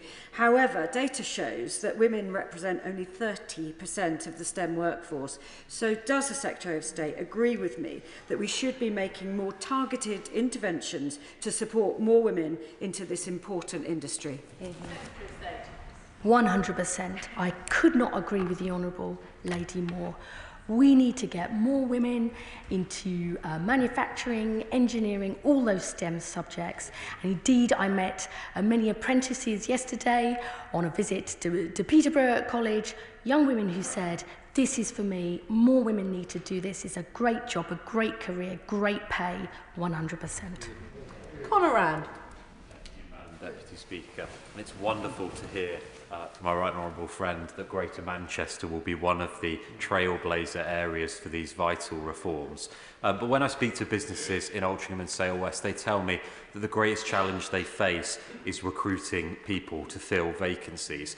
So can the Secretary of State outline a little further how these plans will ensure that businesses can recruit the skilled staff that they need and give young people in my constituency great opportunities in the process? I think this is really one of the biggest challenges many employers face, and the reason why many are so keen on apprentices, as I was told yesterday, is we can, mould young people with the specific skills that their company needs. I think that there's two things here. One is that we are reforming the apprenticeship levy into a new growth and skills levy, so businesses can have much more flexibility in how they use that. But also, I think there's a lot of young people who have missed out on those basic skills, maths and English GCSE, who can't even get onto an apprenticeship. So we need that training or those foundation apprenticeships, which is a key part of the changes that we want to make and that we want to spread through our youth guarantee, including across Greater Manchester. Anne Davies. Diolch, Madam Dirprwy Llefarydd. The Workways team, which is run by Carmarthenshire County Council in my constituency Caerfyrddin, do impressive work in facilitating access to critical skills and give career opportunities to people who are out of work. They receive funding through the Shared Prosperity Fund, which of course is coming on is due to an end. Can the Minister tell me how such vital organisations in Wales will benefit from her department's plans? Diolch. I think the whole point of devolving responsibility and accountability to mayors and local leaders is precisely because they will know best the organisations that they need to involve in tackling economic inactivity, in delivering the youth guarantee, and in really embedding job centres into local communities. That is precisely why we're making these changes. The UK Shared Prosperity Fund, there is an additional £900 million for 25-26. That is a key part of this that we need to join up, but I'm very happy if she writes to me with information so I can look at that in more detail. Nadia Whittam. Thank you very much, Madam Deputy Speaker, and I thank the Secretary of State for her statement. Barriers to employment and a lack of workplace support for disabled people remain persistent challenges, as well as inadequate social security payments for everyone, regardless of employment status. Can my right honourable friend reassure disabled people that the government's new support measures will not be conditional on being able to work and that no one will be sanctioned for non-attendance at medical appointments? I mean, I think sanctioning people because they go to the NHS to get themselves as fit and healthy as possible is completely the wrong approach. I understand why disabled people, when they hear talk about helping people into work or reforms to sickness and disability benefits, why they're worried because of what happened over the last 14 years. We are determined to break down those barriers to work. I think many disabled people, given the right help and support and the right flexibility to work, could work and want to work. That's what we are focused on, and that's what we're determined to deliver. Bobby Dean. Deputy Speaker. In Carshalton and Wallington, we have got a fantastic local social enterprise that has been helping adults with disabilities back into work. They've even recently set up a cafe which is entirely run by adults with learning disabilities. How does the department plan to take evidence from innovative organisations like this? And will she meet with the organisation to find out about the work they've been doing? The reason why I'm so passionate about devolving responsibility and accountability to local areas is that it is precisely in order to engage the organisations he's talking about. I mean, I know the different organisations in Leicester. I don't in his constituency. So that's why I believe we have to have a much more localised system. And if he'd like to write to me with details, I'd be very keen to look at them. Claire Hughes. Speaker, can I thank my honourable friend for her statement? Measures such as the Young Person's Guarantee, which are already developing and working successfully in Wales, are really welcome. And on that note, could the Secretary of State perhaps outline a little bit further how she will work with the Welsh Government to deliver on this plan to make work pay? Secretary of State. As my honourable friend said, there's already a Young Person's Guarantee in Wales. The job centre reforms will look different in Wales because the Welsh Government is responsible for the career service, but we really do want to work with them and employers to really overhaul the approach that they have, to unleash the ideas of our work coaches, to free up their time to focus on those who need help most, to make sure our job centres become the first port of call, not the last port of call, to recruit their next star employee, and so that they are much more joined up with local skills support, health support. We will be having those conversations with the Welsh Government, and I'd be really keen to get her input too. Alison Bennett. Thank you, Madam Deputy Speaker. My constituent, Diana, has a daughter who has autism and lives independently with some low-level support. She has previously had a part-time role whilst living in Bath with help from an employment support job coach, and she wishes to do the same, having now moved to my constituency of Mid-Sussex. However, she has found this much harder since moving and has yet to find similar support in Sussex. How is the Minister going to tackle the postcode lottery that exists for those in need of extra support to get into employment? Oh, I'm really sorry to hear that she hasn't had the same levels of support that she previously had. It's quite clear that with the right support, she is able to engage with the world of work as well as live an independent life, which is what she wants. Our reforms are intended to make sure that that support is available everywhere. If she would like to forward details of that, I'd be very happy to take a look. Richard Bergen. Thank you, Madam Deputy Speaker. And it's vital that people are supported into fulfilling well-paid work so they can fulfil their potential. The Secretary of State rightly mentions the importance that she's putting upon discussing with disabled people and disabled people's groups these changes and reforms. Can I ask the Secretary of State, as part of those discussions, to ask disabled people and disabled people's groups about the work capability assessment, because in my constituency surgery in Leeds, so many people come who feel degraded, demeaned by the work capability assessment tests, and actually so many of those decisions turn out to be wrong and are successfully appealed later. My honourable friend will know that that is why our manifesto, on which we were all elected, said that we would reform or replace the work capability assessment. People wait for both for that and for PIP for between 14 and 18 weeks on average to get an assessment. Around 70% of decisions on WCA and PIP can be overturned at tribunal. We need a system that gets the right decision right first time, because that, I think, is what disabled people need and it is what they deserve. Sian Berry. Thank you, Madam Deputy Speaker. The Secretary of State has given us some positive new spending plans today, but also really mixed messages for young people. Some investment on the one hand, new conditions, what she calls responsibilities on the other. So will the Secretary of State commit to really work with and empower young people to shape this new spending in local areas, potentially challenge any new conditions on support, particularly neurodiverse young people whose perspectives are vital and who are really worried what this will mean for their well-being and life chances? The white paper will include a new youth employment panel so that we genuinely engage with young people in developing our proposals. But let me say this, I really believe that it is vital that young people are in education, employment or training when they're young, because the impact that if they're not can be lifelong. Today's world, if you lack basic skills, is brutal. And if you are unemployed when you're young, that can have a lifelong impact on your future job prospects and earnings potential. So I do believe that alongside genuine new opportunities, there should be a responsibility to take them up. And you know what? I've never met a young person who doesn't want to work, who doesn't want to get skills, who doesn't want a chance. We will fulfill our side of the bargain and meet our responsibilities to provide those opportunities. And I believe, just as they did on the New Deal for Young People and the Future Jobs Fund, which the last Labour government set up, young people will take those chances up. Sam Carling.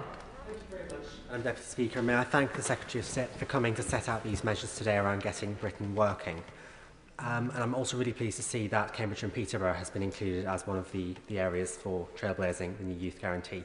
On Friday, I had a roundtable with local businesses, and one of the main things that was coming through from that was the lack of ability to recruit skilled people locally. So could the Secretary of State please outline how the measures she set forward today will help to address that situation? I thank the Honourable Gentleman for his question. I've already spoken quite a lot about changes to the apprenticeship levy, which I think are important, but there are many other things that we can do. We've seen real success with what's called sector-based work academies run by job centres. These are short 6-week courses giving the specific skills an employer needs alongside guaranteed work experience for the potential employee and a guaranteed interview.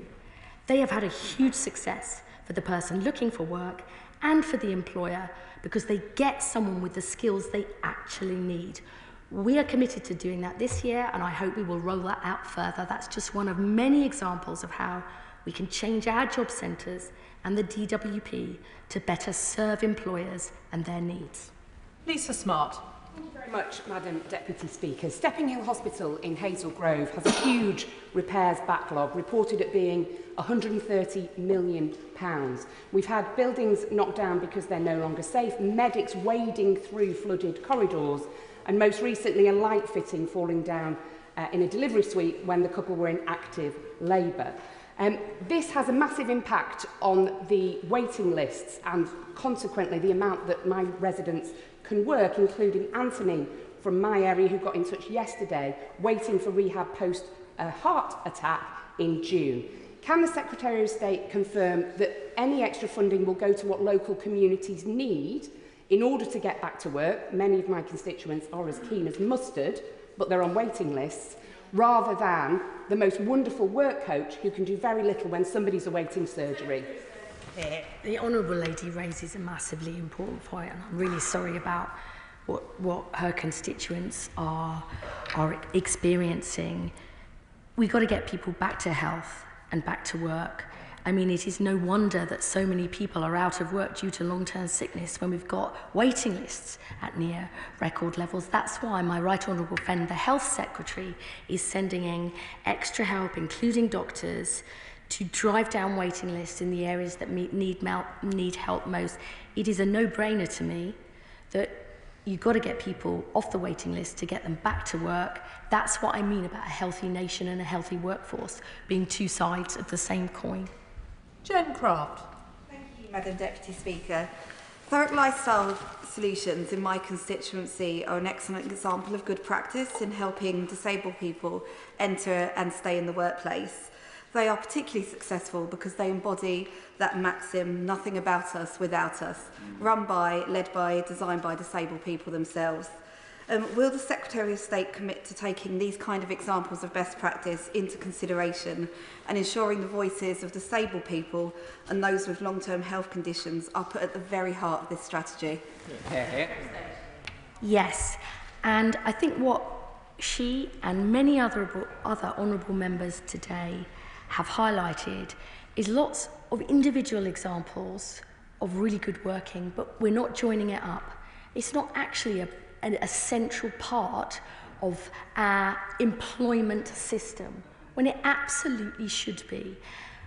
We know we need extra investment, and the Chancellor's put £240 million into this, but we are already spending money that we're not getting the most out of because it's not coordinated and joined up. That's what we mean by investment and reform together. If this is locally led with the right people involved who are doing all this fantastic work, we can make a really big difference. Sammy Wilson. Thank you, Madam Speaker. First of all, can I welcome this initiative from the government and recognise as well that this is not a problem which has been created by the government. This is one which has been with us for a long, long time and started long before July of this year.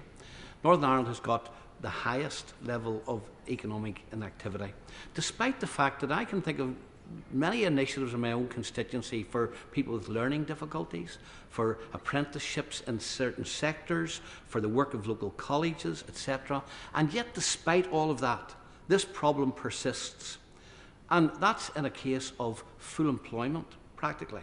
Can the Minister give us an assurance that despite the fact that we now have a budget which is going to make it more difficult to recruit, that she can set objectives for the number of people who she believes can be brought through from unemployment to work as a result of these initiatives? The Right Honourable Gentleman raises so many important points there, and as I said earlier, it is absolutely the case that Northern Ireland has the highest levels of economic inactivity. We will be setting clear objectives for our plans as we work with the devolved administrations and with local levels to get the levels of economic inactivity down. This will be challenging because, as I said earlier, only 3% of people who are economically inactive actually get back to work each year. We need to increase that, and the only way we do it is by much more fully joining up work, health and skills support. I think too much of the focus of welfare reform over the past 14 years has been about the benefit system alone. The benefit system clearly can incentivise or disincentivise work, and we want it to incentivise work, but we also know it's all this other support, work, health and skills, that we need to join up if we're really going to get every part of the United Kingdom working again. I think it might be helpful to say that this statement's going to run until 3 o'clock, so short questions, short answers would be very helpful. Andrew Lewin. Thank you, Madam Deputy Speaker. It is a sad reality that there are fewer people in work today than in 2019 before the pandemic, so I'm under no illusions about the scale of the challenge. And when I talk to young people in Welwyn Hatfield, the thing that most concerns me is that they cite problems with their mental health so often as being a barrier to get into work or to progress in work. Could my right honourable friend reassure me that she will work in lockstep with the Secretary of State for Health, because we on these benches understand that investment in a healthy workforce is a down payment on future prosperity for us all? Yeah. In the interests of brevity, yes. Ian Sollum. Thank you, Madam Deputy Speaker. St Neots, in my constituency, is the largest town in Cambridgeshire. It does not have a job centre. Residents in St Neots have to travel up to Huntingdon to, each week for their benefits. Where that absence has been, social enterprise has taken place. I attended the launch of the St Neots Citizens Hub last week that aims to connect individuals with opportunities, employers with talent, and really provide a safe space in the heart of the community to address those fundamental issues of skills gaps, including life skills, social isolation, financial insecurity. It sounds like a great example towards that new model of job centre. But would she ensure that staff at the job centre in Huntingdon could come down for 1 day a week and ensure that residents don't have to keep making that journey up to Huntingdon? Thank you. It's a really important point. I think we want to see more of our work coaches going out to where people are rather than always expecting them to come in. And if all of that help and support is being provided, it sounds like exactly the sort of places that our work coaches should be based, and I will certainly bring that up with them. Amanda Martin. Madam Deputy Speaker, these changes are fantastic and much needed in getting Britain back to work after 14 years of dismissal and neglect of real lives and real people under the last government. However, Madam Deputy Speaker, areas like Portsmouth North don't have a devolution deal yet. So can the Secretary of State assure me and give details of how those not in work in Portsmouth North will be able to get support and get back into work, and how we can make our job centre accessible to lift the children out of poverty, to lift people back into the community? Secretary of State. I want to reassure my honourable friend it's the same for me in my city. We don't have a devolution deal. The overhaul of our job centres, the drive to tackle economic inactivity with local Get Britain working plans, and our youth guarantee, whether you're not part of a mayoral or combined authority, that will be led locally, including through the local council. We are determined to deliver in every corner of the country because we believe everybody deserves an opportunity to work, and that's also what our country needs to get growing again. Richard Ford. Madam Deputy Speaker, Stephen Tyso from East Devon used to be a police officer here in London in the Metropolitan Police. And he showed me footage of his involvement in the riots in London over a decade ago. He was severely injured. He was regarded by the DWP as disabled. Under the new right to work for disabled people, will she ensure that public servants who have been injured in the line of duty are not going to get hounded repeatedly by assessors? I don't want to see people being hounded. I want them, if they are able to work, to get the support they need to do that. And I think that is the big challenge that we face. There are actually more disabled people working than ever before. But for many others, sometimes the conditions that they have may fluctuate. The world of work and the benefit system needs to understand that. I'm not interested in hounding people. I'm interested in providing that support. There should be conditions and responsibility within the system. That's been the case since the social security system was set up. But I really hope that that's not happening to his constituent, and if it is, maybe he could write to me and tell me more about it. Sean Davis. Thank you, Madam Deputy Speaker. Those who can work should work, but so should the support services as well. I welcome the Secretary of State's statement that transforms the public service around this. And following in the work the Local Government Association did in terms of work local, many of the principles have been embraced. When I was the leader of the council in Telford and Wrekin, when we were driving down youth unemployment, we were expected to pay a data charge to the DWP to share data under the last Conservative government. Will the Secretary of State assure me that that will not happen under these plans to work local? I will take that away and look at it. It seems to me to be completely the wrong approach to put barriers in the way of data sharing. If I look at some of the best innovations, I think particularly in Barnsley Council, where they have really shared the data between the health service, the job centre, DWP, about the people who are facing barriers to work, what needs to happen to put them right. We've got to enable that to happen everywhere. I want to tear down those barriers, not put more up. So I will definitely take that issue away. Jim Dixon. Thank you very much, Madam Deputy Speaker. Can I welcome the innovation and the energy in the White Paper? It will make a huge difference to people and businesses across the country. In relation to the very welcome 8 Trailblazer schemes announced today, can the Secretary of State set out how young people in areas without mayoral combined authorities will see support, such as my residents in Dartford and across the Thames estuary, where we want to see the fair growth that the government is offering? I 100% want young people and all his constituents in Dartford to have the same chances. As I said in my reply earlier, I don't have a combined authority in my city, so I am acutely aware of this issue. That will be for local councils to lead. They will be developing local Get Britain working plans. They will be the responsible and accountable body over our youth guarantee. We have to deliver this everywhere because talent is everywhere, but opportunity is not. And that's what we all came into politics to change. Andrew Pakes. Speaker, this is a momentous white paper by a momentous Secretary of State.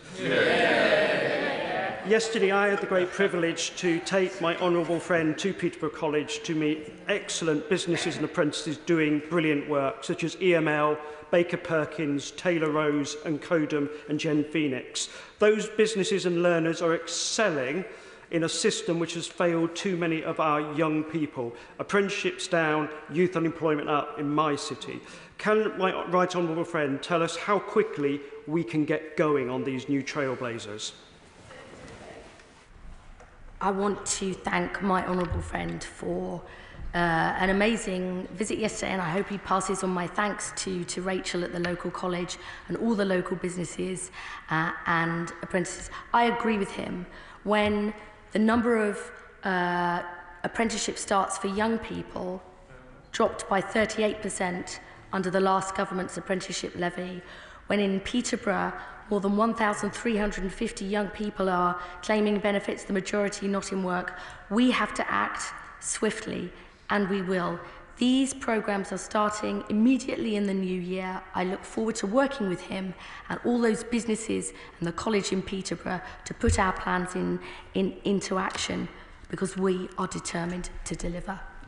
Katrina Murray. Thank you, Madam Deputy Speaker. And I want to draw the House's attention to my register of interest and the work that I did prior to entering this place. It is difficult enough for a disabled person to enter employment. It is even more difficult for a disabled person to remain in employment if the employers are not aware or are not accommodating to their disabilities and the reasonable adjustments that they might need. I asked my honourable friend that within the debate on this white paper that the work of exemplar employers is picked up and is credited, that have a recognition of the work, of the value that disabled people can bring to all workplaces. And I would also invite her to work with come and meet my old team in the employability service within NHS Lanarkshire, who have worked not just with Project Search, but with disabled. The issue she raises is so important, and Sir Charlie Mayfield, who will be running our Keep Britain Working review, will indeed look at best practice, some great employers who really understand what needs to happen to help disabled people get work and stay in work. So I'm sure if she will write to me about that exemplar working, I will make sure he sees it. Dr. Scott Arthur. Madam Deputy Speaker, yesterday I was proud to host a reception from RNIB, and I heard that right across the UK people with failing eyesight aren't getting the support they need either from the health service, from local authorities or from the employer, and they're falling out of work because of this. So can this be addressed as part of the programme outlined today? We will certainly speak to RNIB to make sure those points are included as we take our Get Britain Working white paper forward. Blair McDougall.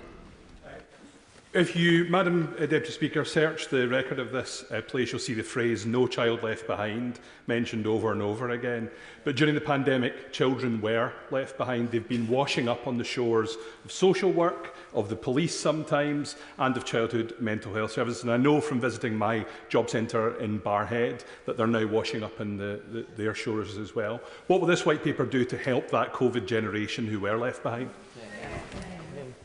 Very first thing my job centre manager in Leicester said to me after I was appointed to this role in opposition, when I visited, the first thing he said was about the big problem was young people, mental health problems, the COVID generation.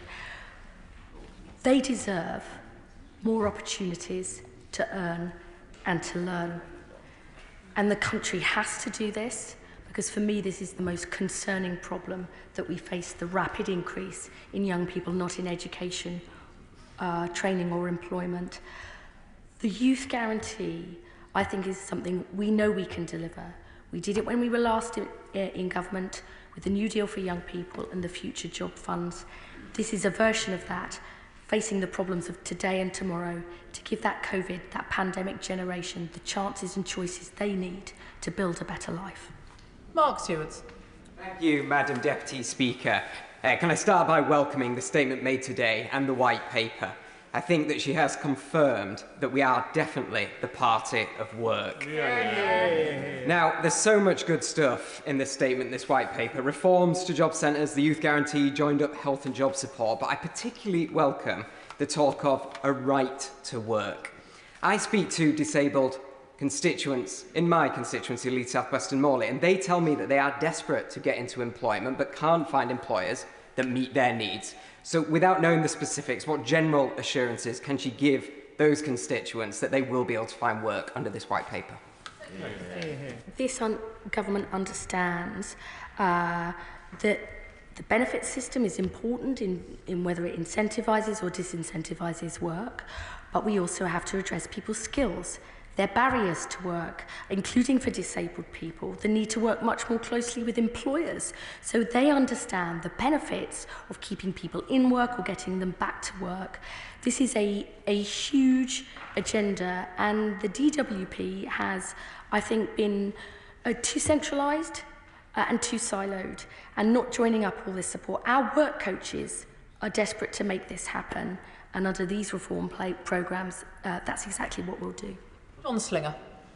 Deputy Speaker, does my right honourable friend agree with me that supporting people into work, yes, through government action nationally and of course locally, is a very important part of being pro-business?